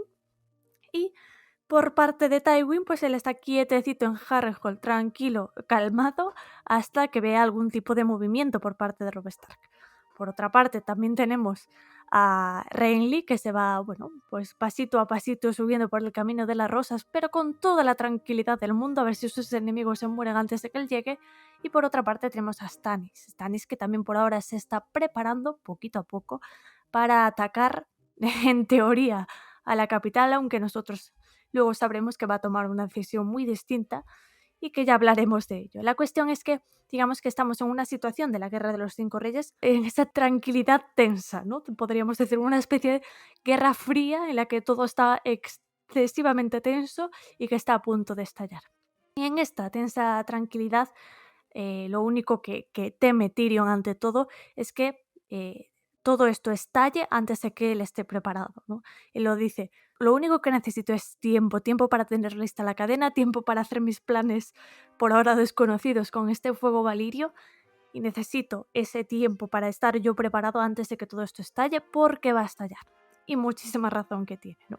Así que por ahora la Guerra de los 5 Reyes se mantiene en la cuerda floja, está a puntito de estallar, y eso es lo que veremos en la segunda mitad de Choque de Reyes, y que tendremos que agarrarnos a algo porque se vienen curvas. Sí, la verdad es que has presentado aquí muy bien la parte más de geopolítica del capítulo, de, bueno, cuando Tyrion reflexiona sobre las amenazas que se ciernen sobre la capital, o sea, su padre estando en las tierras de los ríos, a ver qué va a hacer Robb, los Baratheon abajo, a ver si sale bien la alianza con Dorne, pero bueno. Más allá de eso, ya creo que lo has presentado muy bien, y además, aparte en el resumen, Bea lo ha mantenido bastante íntegra esa parte, y creo que queda claro, ¿no? Que los Lannister están, es decir, los Tyrion. Los Lannister están en problemas ciertamente bastante graves en este punto de la historia, están bastante aislados, ¿no? El tema de Cleos Frey, que es un personaje que yo creo que muchos lectores se olvidaron de su existencia. Recordemos, va a morir al principio de Tormenta de Espadas, cuando se escape con Brienne y con Jaime. Creo que a nadie le dio mucha pena, porque es un personaje, aparte que tiene un apellido que no simpatizamos con él, creo que no hace gran cosa, pero es un pobre hombre. La verdad es que Cleos Frey no ha hecho nada malo en su vida, más que tener un apellido Frey, pero él no ha hecho nada malo, no cuando acompaña a Jimmy Brienne no llama la atención. Aquí tiene una misión y hace lo que le piden, que es llegar a la capital, pues sí, con una escolta, etcétera. Pero vamos, no haciendo ningún mal a nadie. Para mí Cleos Frey es el prototipo de Frey o Lannister que paga los platos rotos. Y como ellos creo que van a pagar mucho los platos rotos en la Boda Roja 2.0, que creo que ya hablamos ya en algún podcast de Juego de Tronos en la primera novela, pero si no la retomaremos después seguro, ¿no? Pero bueno, yo lo que planteaba que en su día lo vimos, ¿no? Creo que era Catelyn 1 cuando vimos las condiciones de paz que establecía Robb, que nos parecían, bueno, son un disparate, pero a Robb le están, por decirlo así, criticando porque es poco, ¿no? Al final lo que yo quiero decir aquí es que es muy difícil hacer la paz. Es muy difícil hacer la paz porque requiere que ambas partes cedan. Y mi sensación es que realmente nadie quiere paz. O Tyrion no tiene mucho interés en hacer la paz. De hecho, lo que cuenta aquí Tyrion en este capítulo, que es muy inteligente, dice Tyrion. Mejor tener a Cleos Frey andando todas partes, haciendo piernas, quemando calorías, abriendo huevos el Pokémon GO, andando de Desembarco del Rey a Harrenhal o Desembarco del Rey a Aguas Dulces, de ida y vuelta de mensajero. Y mientras tanto, damos tiempo a que mi padre se refuerce y a que Stefan, mi tío, cree un ejército con el cual ataque a Robb, ¿no? Es una estrategia, en cierto modo, similar a la que hace Robb, a la que hace Renly, pero no, Renly también va a estar en una calma chicha, en plan, no vamos a atacar a nadie, vamos a estar de festejos, de tornos y celebraciones, mientras vemos si Lannister y Stark se matan entre ellos, si Stannis ataca a la capital y queda dañado, en fin, por decirlo así. Vamos a dejar que estos se maten entre ellos mientras yo me quedo tranquilo. Y ya digo, es decir, tontos útiles, tampoco creo que los afeitando, sino con peones en el tablero para hacer este tipo de movimientos. Es un tema interesante y ya digo, todo esto se va a desarrollar más adelante en el futuro, pero me parece que esta pinceladita de geopolítica queda muy bien. Tyrion no deja, ¿no?, de ir informándonos poquito a poco de cómo está la situación. Al final su perspectiva es una de las más políticas y él, como le dice a Cersei, ¿no?, sé leer un mapa, es uno de los personajes que tenemos que es más inteligente a nivel político, pues es normal que Martin decida que sea él, a través de sus capítulos, el que nos vaya dando estas pequeñas pinceladas de, bueno, qué está pasando, cómo está la cosa, lector, aclárate con toda esta macropolítica que está pasando ahora mismo en Poniente y que se va a poner cada vez más complicada, ¿no? Así que esto, como ha dicho muy bien Javi, es algo que se irá desarrollando en futuros capítulos con más intensidad, digamos, cuando toda esta tensión se deshaga en ciertos conflictos bélicos. Así que lo que creo que cabría ahora mencionar de este capítulo pues es toda esa fase final de conversación que mantienen Tyrion y su hermana Cersei, ¿no? Cersei, que le está esperando ahí en sus habitaciones porque está bastante enfadada. Eso lo podemos ver a través del capítulo. Y el motivo de este enfado no es otro que el que le ha llegado cierta información acerca de que Tyrion ha entregado a Myrcella Baratheon en compromiso con la familia Martell, ¿no?, que la va a entregar como, digamos, invitada de honor, como dice Tyrion, que es una forma amable de decir rehén, y que en el futuro, ya que tienen una edad similar, Myrcella Baratheon podría contraer matrimonio con el príncipe Tristan Martell. Además, Myrcella iría acompañada siempre de un guardia real para que nadie olvide nunca que Myrcella Baratheon es princesa de la corona de los 7 reinos, y además no solo le ofrece esto a los Martell, sino que también les ofrece varias ventajas políticas, como podría ser incluso un asiento en el consejo, ¿no? Lo que quiere aquí Tyrion es establecer una relación con los Martell que, como muy bien justifica él en este capítulo, nuestra enemistad está ahí, no me he olvidado, pero se retrotrae solo una generación, mientras que su enemistad con nuestros otros enemigos, como podrían ser todos esos caballeros del dominio que ahora están de parte de Renly, pues su enemistad con Dorne se retrotrae a generaciones atrás, ¿no? Así que en esa baza Tyrion va a confiar y cree que lo que le ofrece al príncipe de Dorne es lo suficientemente atractivo para, digamos, forjar un pacto, aunque sea un pacto incómodo. Todo esto no logra convencer del todo a Cersei, por lo menos en el inicio de esta discusión, porque Cersei básicamente está absolutamente enfadada porque considera que Tyrion ha vendido a su hija como ella fue vendida a Robert Baratheon. Sabemos nosotros que Cersei tiene una relación bastante conflictiva, ya no solo con su hermano, por supuesto, y con el hecho de no tener ella el control de ciertas situaciones, sino que también la ansiedad que le ha generado toda su vida, el hecho de que por considerarla mujer y por lo tanto merecedora de menos derechos, esa ansiedad y esa tensión que le ha generado a lo largo de toda su vida, el tener que obedecer, ¿no? El tener que ser vendida a otro señor, pues ahora lo ve proyectado en su propia hija y eso le genera una tensión insostenible, ¿no? De hecho, en este capítulo vemos lo mal que está Cersei hasta el punto de ya no solo pues gritarle y pegarle a su hermano al que odia, que podría ser más normal, sino que rompe a llorar directamente, ¿no? Cersei está asustada y ya no es solo por su hija, sino por toda la situación y toda la presión que estos dos personajes, tanto Tyrion como Cersei, tienen encima, ¿no? Al final son los responsables de una ciudad a punto de caer, digamos, o esa es la perspectiva que tiene Cersei por el momento, porque tampoco es conocedora de los planes que está llevando a cabo Tyrion para defender la ciudad.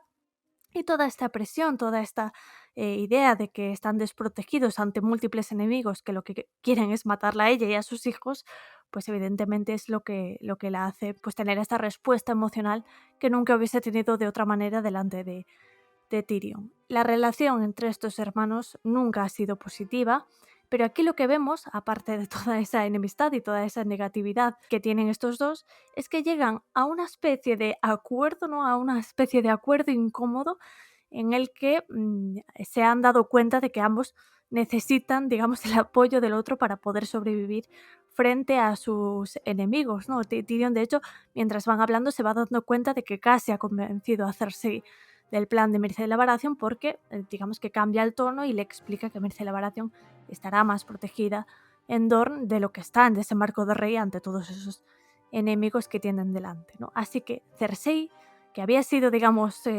planteada como la enemistad principal de Tyrion en la capital, digamos que es la persona que podría desafiar todas las decisiones que Tyrion quiere tomar aquí como mano del rey, pues ahora se ha convertido en una especie de aliada incómoda, ¿no? De, mira, necesito que entiendas que Myrcella va a estar a salvo ahí, necesito que entiendas que necesitamos esa alianza con Dorne y además necesito un poco tu apoyo porque estamos rodeados de enemigos y entiendo tu enfado con que nuestro padre no se mueva de donde está o que todavía no haya logrado liberar a Jaime, pero al final necesito de tu comprensión y necesito que rememos un poco en este sentido a la par, ¿no? Todo esto Cersei, digamos que lo asume poco a poco, es toda esta tranquilidad que Tyrion intenta venderle, ella la necesita desesperadamente por este miedo que, que acabo de decir que siente Cersei, un miedo bastante razonable, la verdad. Y lo que podemos ver es cómo Cersei pues, gestiona toda esta situación desde esa posición de yo quiero tener el control, porque todos sabemos que la motivación de Cersei va a ser siempre el alcanzar ese poder que además a ella le han, digamos, de alguna forma vetado, siempre de algún modo por el hecho de ser mujer. Y tiene ese conflicto interno de, vale, yo quiero mandar, yo quiero estar siempre por encima, quiero el poder absoluto, pero al mismo tiempo tengo que ceder y necesito esta seguridad que me está dando mi hermano, ¿no? Así que vemos una especie de discusión que es bastante terrible, vemos que la enemistad de estos dos hermanos no se ha evaporado ni muchísimo menos, sigue ahí, pero digamos que han establecido una especie de tregua hasta que pase lo peor en términos de la guerra, ¿no? Por supuesto, esta especie de tregua tranquila que hablan en esta conversación no se va a mantener ni muchísimo menos entre estos dos hermanos. De hecho, van a atentar, de hecho Cersei va a atentar contra la vida de Tyrion probablemente, ¿no? O por lo menos se van a amenazar los dos en ambas direcciones en próximos capítulos, pero es curioso ver, ¿no? Cómo dentro de la enemistad y de las discusiones constantes que mantienen estos dos, aquí han llegado a una especie de pequeño entendimiento, ¿no? A una especie de cruce de empatía, sobre todo por parte de Tyrion, que cuando ve esta respuesta emocional de Cersei, pues se queda un poco en shock, ¿no? Dice, Dios mío, yo no había visto llorar a mi hermana desde que éramos pequeños y no sé cómo gestionar esta situación, ¿no? Y la propia Cersei también tiene una respuesta, digamos, de rabia al hecho de haber llorado frente a Tyrion, ¿no? Porque no es lo habitual. Así que yo creo que es una relación bastante curiosa la que mantienen en esta conversación estos dos personajes. Vemos un poquito más de lo que siente Cersei respecto a su posición y vemos, por supuesto, qué opina sobre el destino de Myrcella Baratheon, que además le da la respuesta a Tyrion de eso que planteábamos en el capítulo anterior, ¿no? Al ser conocedor de la información que maneja su hermana, se da cuenta al final de quién era el espía, que no era otro que Pycelle, y veremos en el próximo capítulo de Tyrion cómo resuelve Tyrion esta situación. Exacto, a ver, es un momento, pues, este momento de quiebre que tienen pues Tyrion y Cersei juntos, a mí me pareció muy interesante de leer la primera vez que lo vi, y evidentemente con las lecturas le va sacando como más visos. Yo lo que llego a la conclusión es de que al final a Tyrion la vida lo ha tratado muy mal, su familia lo ha tratado muy mal, pero él sigue teniendo el hecho de que es su familia, de que, o sea, no les odia visceralmente, como sí creo que le llega a odiar visceralmente Cersei. Tyrion todavía tiene como un soft spot por su familia y por el hecho de que al final es gente con la que comparte sangre y demás, digámoslo de esa manera. Y en este punto, cuando ve llorar a Cersei, pues tú misma lo has dicho, en plan de... Es muy chocante tanto para él como para ella, pero lo vemos de que para él es como... Vale, voy a tener un poco de empatía, en cambio para ella es... Qué rabia, o sea, estoy dejando ver a este señor que odio, que ha logrado meterse con mis nervios a tal punto de romperme. Entonces, creo que en cuanto a eso, en cuanto al desarrollo de la relación de los dos, es un punto de quiebre muy interesante y, evidentemente, tenían que llegar a la conclusión de que en este momento, se gusten o no, se caigan bien o no, tienen que trabajar juntos, porque si no, Joffrey se va a encargar de quemar los puentes con todo el mundo, ya lo ha hecho prácticamente, y se ven en este punto de, mira, o empezamos un poco a trabajar hacia la misma dirección, o les va a estallar en la cara de todas maneras, pero yo creo que iba a ser mucho peor si no hubieran tenido ese momento como de consenso un poco de decir, mira, hay que ver esto con otra óptica porque si no, vamos, nos van a crecer los enanos en el jardín prácticamente. Por lo tanto, veo ese momento como interesante y el momento final del capítulo, el momento en el cual Tyrion reflexiona sobre, ya sé quién ha sido, pero sin embargo no lo dice. O sea, el capítulo termina como de una manera muy de, bueno, ya sé quién ha sido y me encargaré de ello en el siguiente capítulo, por así decir. Y me parece una forma de cerrar como con un ligero cliffhanger. No es un, voy a matar a Pycelle, no, es un... Vale, ya ha salido a flote el quién era y ya me encargaré yo después. Es como Pycelle es la mouse que herramienta que utilizaremos en el siguiente programa. Gracias por esa referencia, Santiago. Te quiero mucho.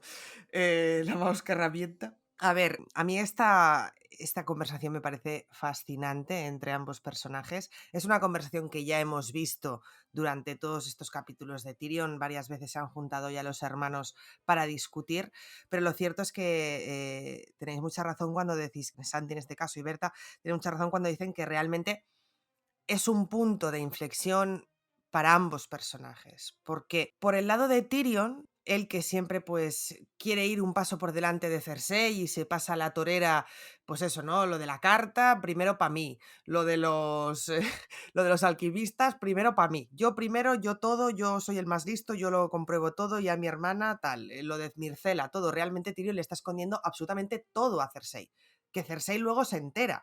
Obviamente, porque tiene espías y porque, bueno, viene Pycelle y se lo cuenta, pero Tyrion está pasando por delante de Cersei porque él considera que es lo más inteligente, porque sabemos que Tyrion es un tío muy pagado de sí mismo, y lo que Tyrion no está teniendo en cuenta en todo este momento es que por mucho que su hermana sea despreciable con él, por mucho que su hermana esté tomando malas decisiones, su hermana está en el mismo peligro que él, y no es justo que ella no participe de esas decisiones o se tenga que enterar después cuando ya está prácticamente todo hablado o incluso las cartas mandadas.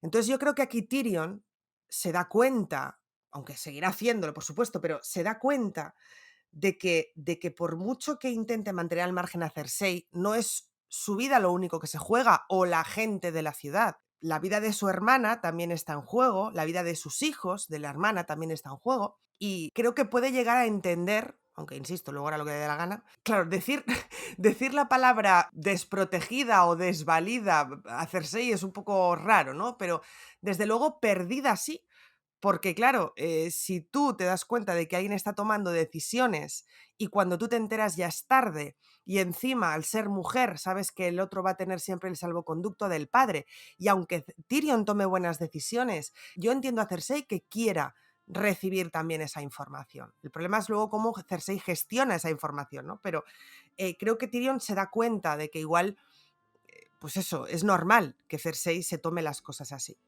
Y yo creo que el hecho de que Cersei se ponga a llorar es básicamente el momento clave, ¿no?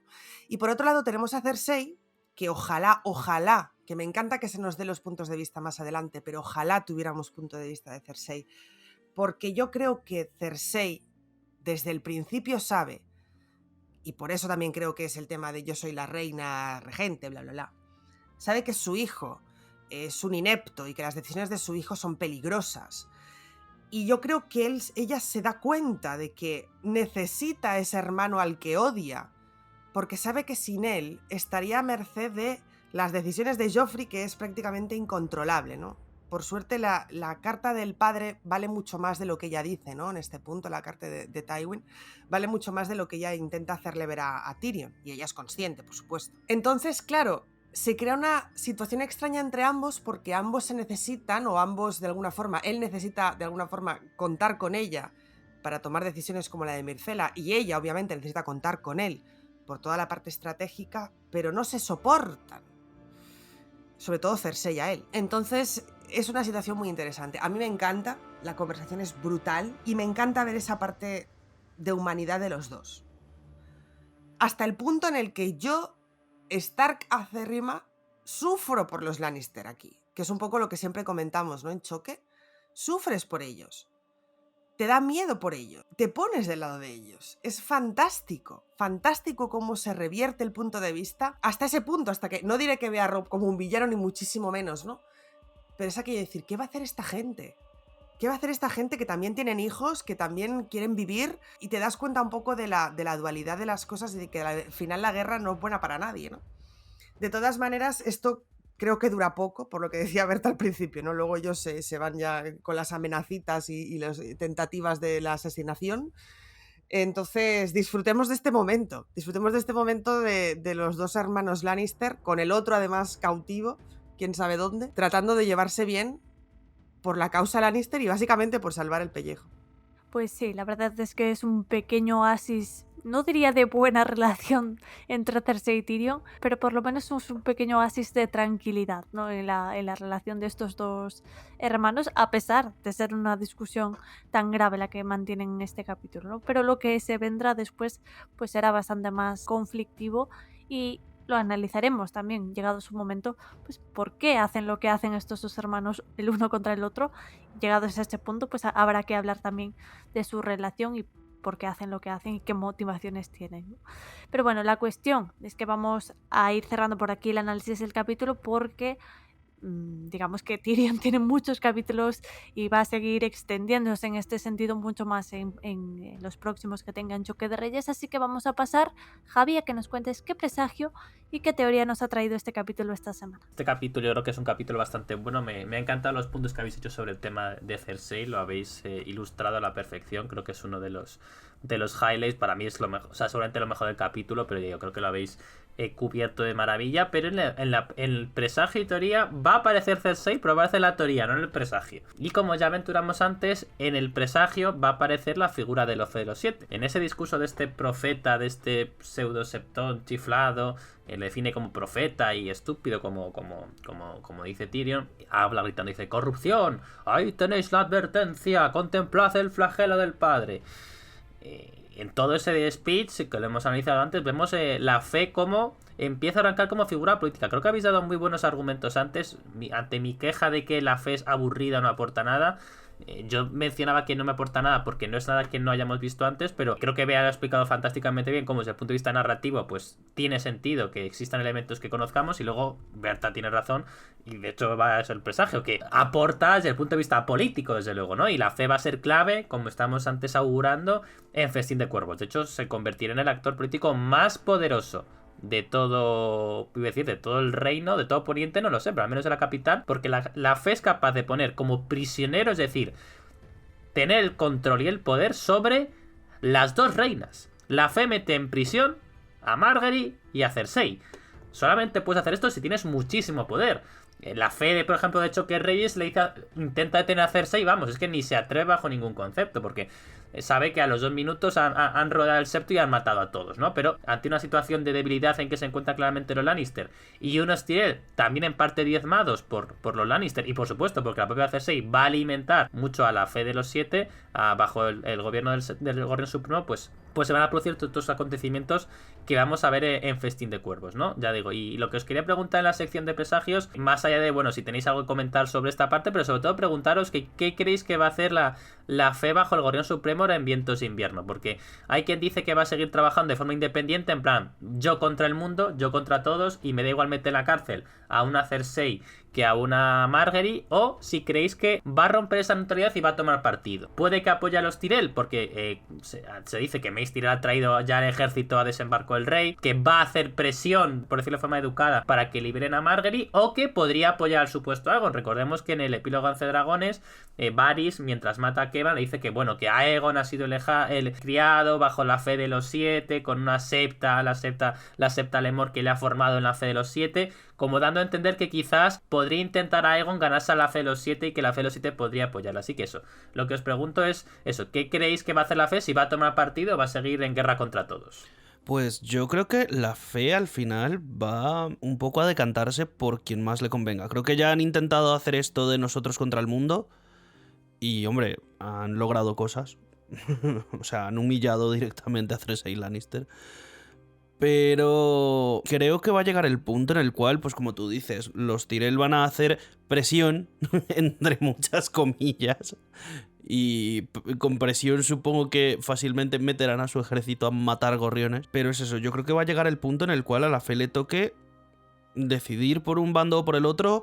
¿Cuál? Va a ser muy complicado. Hombre, si el falso Aegon se demora mucho en llegar, puede que la presión de Mace Tyrell en cuanto a militaria le gane la partida a la Fe y terminen un poco por bajar los brazos. Llega antes Aegon y se dan cuenta además que si viene criado por la Fe de los 7 y viene con una septa y tal, puede que lo vean como, mira, es la opción de seguir con poder, porque evidentemente Aegon les tendrá que ofrecer una posición privilegiada, porque si no van a hacer guerra abierta contra él, y al darse cuenta de que puedan tener un poquito de privilegio se decanten por apoyarle.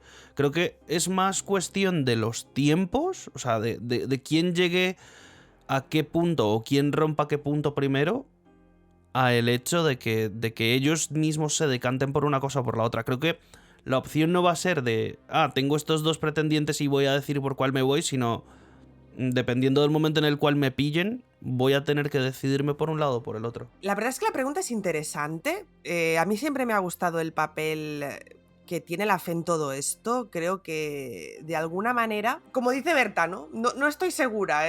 No lo sé. Respuesta corta, no lo sé. Respuesta larga, no lo sé, pero creo que la Fe hasta el momento ha sido una de las armas del pueblo. De la misma forma que lo es, pues, la compañía de Beric, etc.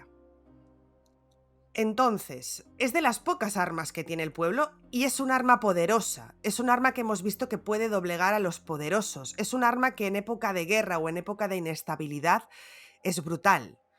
Entonces, yo creo que de cara a Vientos va a seguir siendo un frente más allá del que tienen los protagonistas, aparte de todos los frentes a los que se tienen que enfrentar los protagonistas. Creo que va a ser un frente más. No sé si se va a liar con nadie. De la misma forma que el otro día hablábamos del Banco de Hierro y decíamos que bueno, pues que probablemente irá al sol que más calienta. Creo que si llega el momento en el que la Fe tiene que lidiar con cosas como reyes extranjeros, religiones extrañas, etc., va a defender esa posición. Porque la Fe se ha dado cuenta, ya lo hizo en su día, pero ha vuelto a darse cuenta de que el poder del pueblo es muy grande. Durante todos estos libros se nos está diciendo que la gente, sobre todo, por ejemplo, en Choque, ¿no? Que están tan mal el pueblo llano, se nos está diciendo que el pueblo es, pues, la última... Bueno, la última mierda, voy a decirlo así, ¿no? Que no es nada, que es gente que, bueno, que está ahí huyendo de sus casas, gente que no puede hacer nada en contra del poder de los nobles, etc. Y la fe les ha devuelto esa esperanza.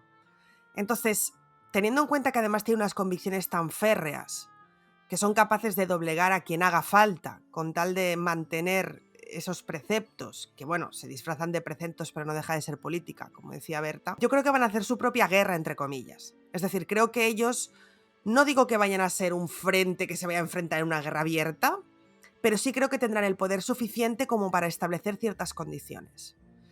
Y esto puede que beneficie al pueblo o todo lo contrario, puede que lo perjudique, veremos. Pero sin duda, con todo lo que está por venir extraño o ajeno a la fe, va a ser interesante ver qué posición toman. Pero yo diría, si me tuviera que inclinar por algo, pero con mucha duda, diría que van a tener va a ser su propio frente. Porque detrás de la fe, que sí, que son la fe militante, etc., está el pueblo. Y el pueblo, aunque tengan que ir con hachas y con guadañas o con hoces, son muchos.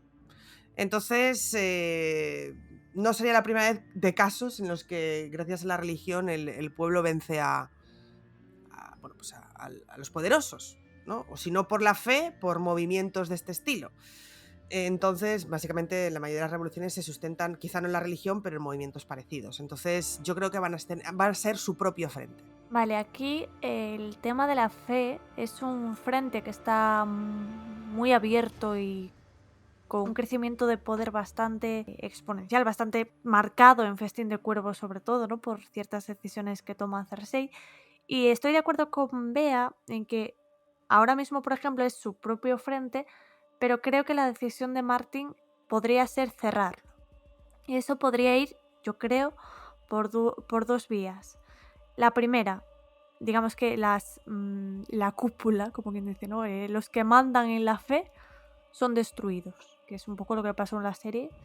O sea, no digo de la misma forma, pero digamos que por eventualmente hace pluf, literalmente o no, y digamos, los que mandan o el Gorrión Supremo y sus acólitos y todo eso desaparecen y se queda un poco sin cabeza, ¿no? Digamos, lo que ha dicho Bea lo comparto totalmente en el sentido de no es tanto la fe como el pueblo que ha movilizado toda esa fe, ¿no? Entonces ese pueblo se queda un poco sin cabeza y no sabe por dónde tirar, ¿no? O sea, quiero decir, tienen su propio movimiento, pero van a tener que apoyar alguna causa, ¿no? Algún frente, porque se han quedado sin cabeza. Y ese frente creo que es la segunda opción que voy a decir, que sea porque se han quedado sin cabeza o incluso teniéndola y que lleguen a un pacto, yo creo que la opción razonable para la fe y para el pueblo en este punto de la historia, tanto sin cabeza como con ella, yo creo que la respuesta va a ser a Aegon VI. Y me explico. Para cuando llegue Aegon VI y para cuando Aegon VI se presente, digamos, en desembarco del rey para la corona y todo eso, el pueblo va a mirar alrededor, ¿no? Y va a ver, vale, tenemos a Aegon VI que viene aquí como el Targaryen resurgido y que va a probablemente echar un discurso de mi familia siempre ha apoyado a los 7 y yo voy a ir con los 7 y va a ser todo maravilloso y el pueblo me quiere y el pueblo me va a querer y entonces se va a retroalimentar, ¿no? El pueblo me va a querer, entonces yo voy a querer a los 7 y los 7 me van a querer a mí, etcétera, etcétera. Y el pueblo va a mirar alrededor y decimos, vale, tenemos a este muchacho que nos dice que su familia siempre ha apoyado a los 7, que es el Aegon el Conquistador renacido y que va a hacer algún tipo de ceremonia para vincularse otra vez con la fe de los 7.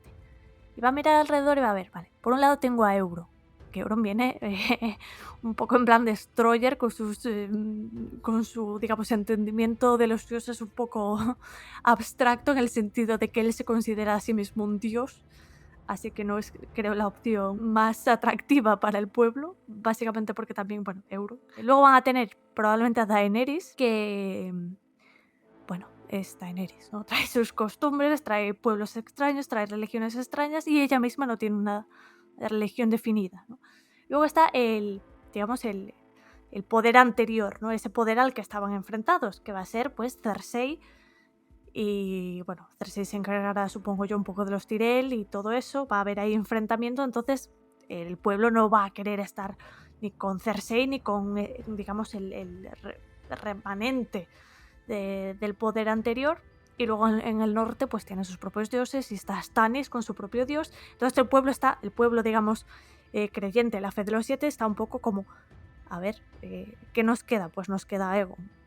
Y yo creo que cuando tanto Varys como Martin nos venden a Aegon como que va a ser querido por el pueblo, y creo que en inicio va a ser así, creo que también por ese mismo motivo van a contar con el apoyo de la fe, sea con cabeza o sin ella. Quiero decir, a lo mejor no es tanto que el Gorrión Supremo diga sí, Aegon VI, qué bueno y qué bien, sino que a lo mejor pues ha desaparecido ese Gorrión Supremo, esa figura y sus acompañantes, y es el pueblo mismo el que dice, pues ahora es Aegon VI el que nos representa en esta creencia, ¿no? Así que yo diría que la apuesta más segura en este sentido, sea por parte del Gorrión Supremo, sea por parte del pueblo, va a ser Aegon VI, y eso luego más adelante ya pues se vendrán otras cositas, pero ya no es material, yo creo, para debatir en este presagio. A ver, yo aquí no lo tengo nada claro, y creo que lo ha dicho Santi el primero, ¿no? A la fe le ha ido muy bien de momento siendo neutral, no casándose con nadie, porque además yo creo que además al pueblo llano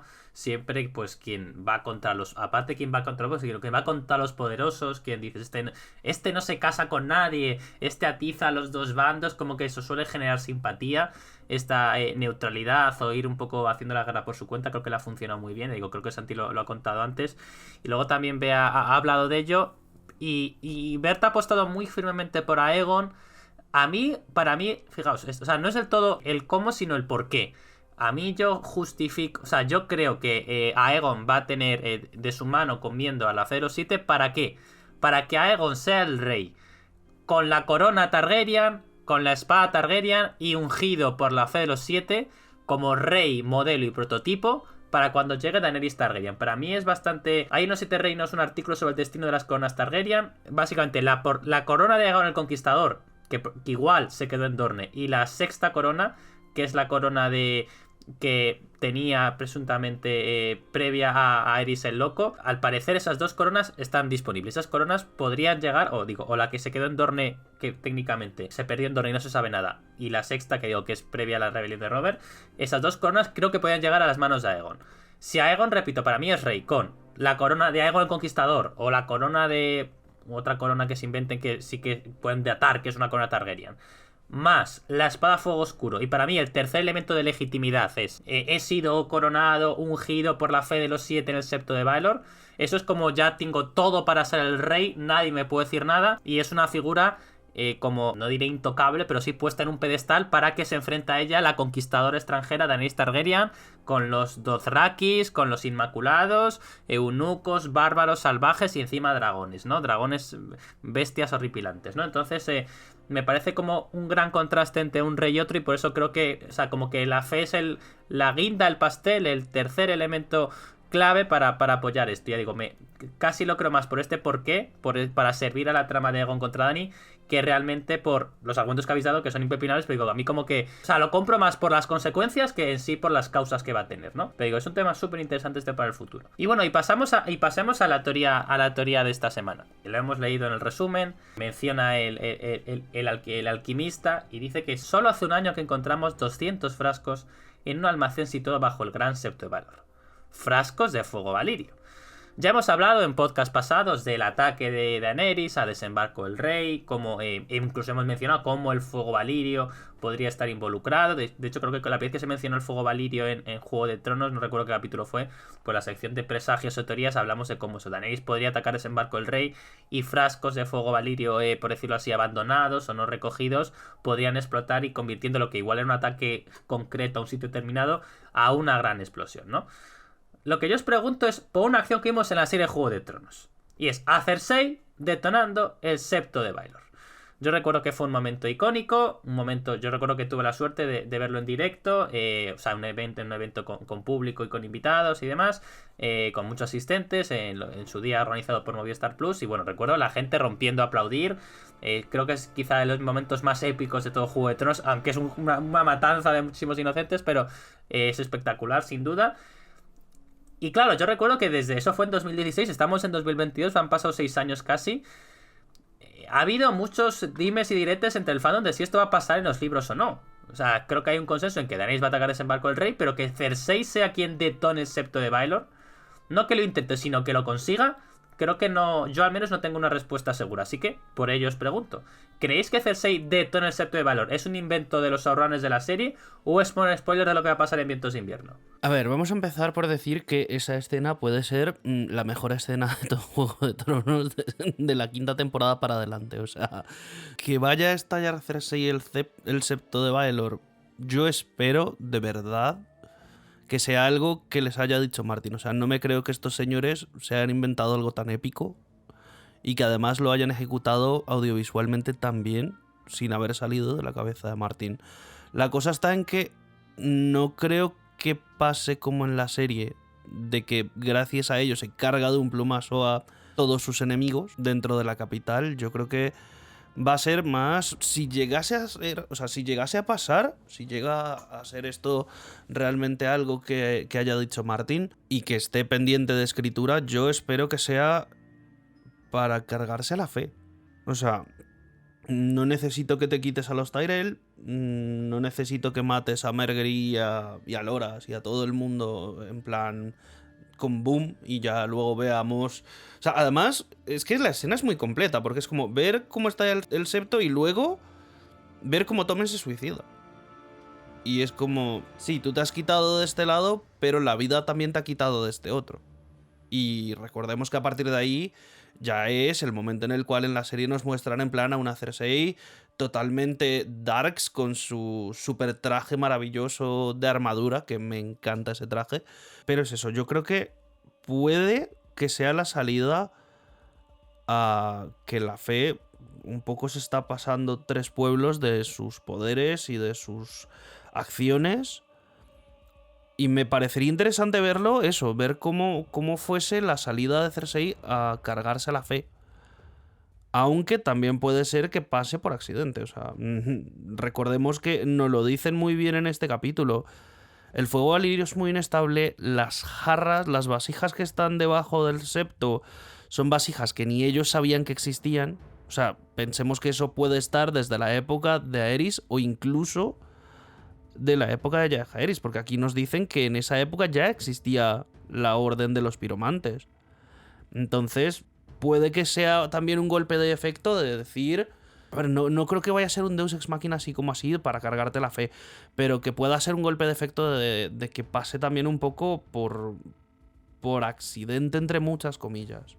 Pues yo espero que sí. Lo voy a decir rápido y sencillo. Yo espero que sí, espero que sí, espero que Cersei sea la que hace eso, porque como decía Santi, la escena es un escenón, es brutal, es un giro en un momento de los libros que hace mucha falta. Y además, de nuevo, lo bueno que tiene Martin es que va dando y quitando poder a los personajes. Los personajes fluctúan en una especie de línea muy curva, con muchos altos y bajos, como una montaña rusa, y aquí es un momento en el que, de alguna manera, Martin devuelve parte de ese poder a Cersei. Aún así, yo no creo que pase lo de Tommen. Creo que lo de Tommen, bueno, no lo sé, la verdad. Yo creo que pasará cuando llegue algún rey por ahí, el que sea. No creo que pase justo con la explosión del septo, porque además Tommen es más chiquito que el Tommen de la serie y no sé, no acabo de verlo tan implicado a tantos niveles como para hacer algo así. Entonces yo no lo creo, pero ojalá Cersei haga eso, porque es que es maravilloso. Y además es que con todo lo que se nos está diciendo, es que precisamente Javi ha sacado aquí esta teoría, y es que con todo lo que se nos está diciendo, si no lo hiciera, eso sí que es una pistola de Chekhov. Es como, vale, entonces ¿esto qué hace aquí? Que sí que se nos ha dicho, bueno, vale, Daenerys igual cuando ataque, pues hace que explote. Bien. Pero Daenerys yo creo que ya va a hacer bastante pupita por su cuenta, a su manera. Pero lo del septo, es que lo del septo, yo sin duda, ya os digo, es mi escena favorita, o al menos la que a mí más me impactó con todo lo que vino después. Ese cambio de Cersei, que ya era chunga, pues imagínate la más chunga, y a mí me encantó. O sea, yo de verdad espero que sea así, que igual no. Bueno, pues espero que sea de otra manera también bastante guay. Pero ya quizá estoy tirando mucho de corazón y no tanto de razón, ¿vale? Igual hay un montón de argumentos en contra de lo que estoy diciendo, seguro, probablemente, pero la verdad es que yo esperaría que sí. Sí, ya que nos van a poner, ya que, mira, ya que la serie Juego de Tronos nos dio varios spoilers, al menos que que moló un taco, pase también. Porque es uno de esos spoilers que yo creo que muchas personas del fandom querrían ver, así como hay otros que quizá no. Por lo tanto, me encantaría que fuera así. Pues aquí la verdad es que estoy en desacuerdo con vosotros. O sea, bueno, a ver, o sea, desacuerdo de que, o sea, pues tenéis derecho a estar ilusionados. Me refiero que yo estoy de acuerdo en que creo que no va a pasar. Creo que no va a pasar porque me parece que esto fue o sea, yo sabéis que soy de los mayores defensores de Benioff y Weiss que hay en este universo. Creo que fue una figura maestra de Benioff y Weiss para resolver una serie de tramas que no podían ejecutar en la serie como en los libros, como no estaba el supuesto Aegon. Además, recuerdo que Natalie Dormer, la actriz de Margaery, había pedido salir de la serie para dedicarse a otros proyectos. Spoiler, ninguno de esos proyectos futuros salieron bien. Yo creo que decían, tenemos que quitarnos a la fe, al Gorrión Supremo, o sea, a la fe del Gorrión Supremo, a los Tyrell, a Lancel, que bueno, que está ahí que ni pincha ni corta, Loras. Tenemos que dejar Desembarco el Rey limpito para Cersei y no está el supuesto Aegon. Y hay que además crear a Cersei como el gran rival de Daenerys, porque no está el supuesto Aegon. Y se les ocurrió esto.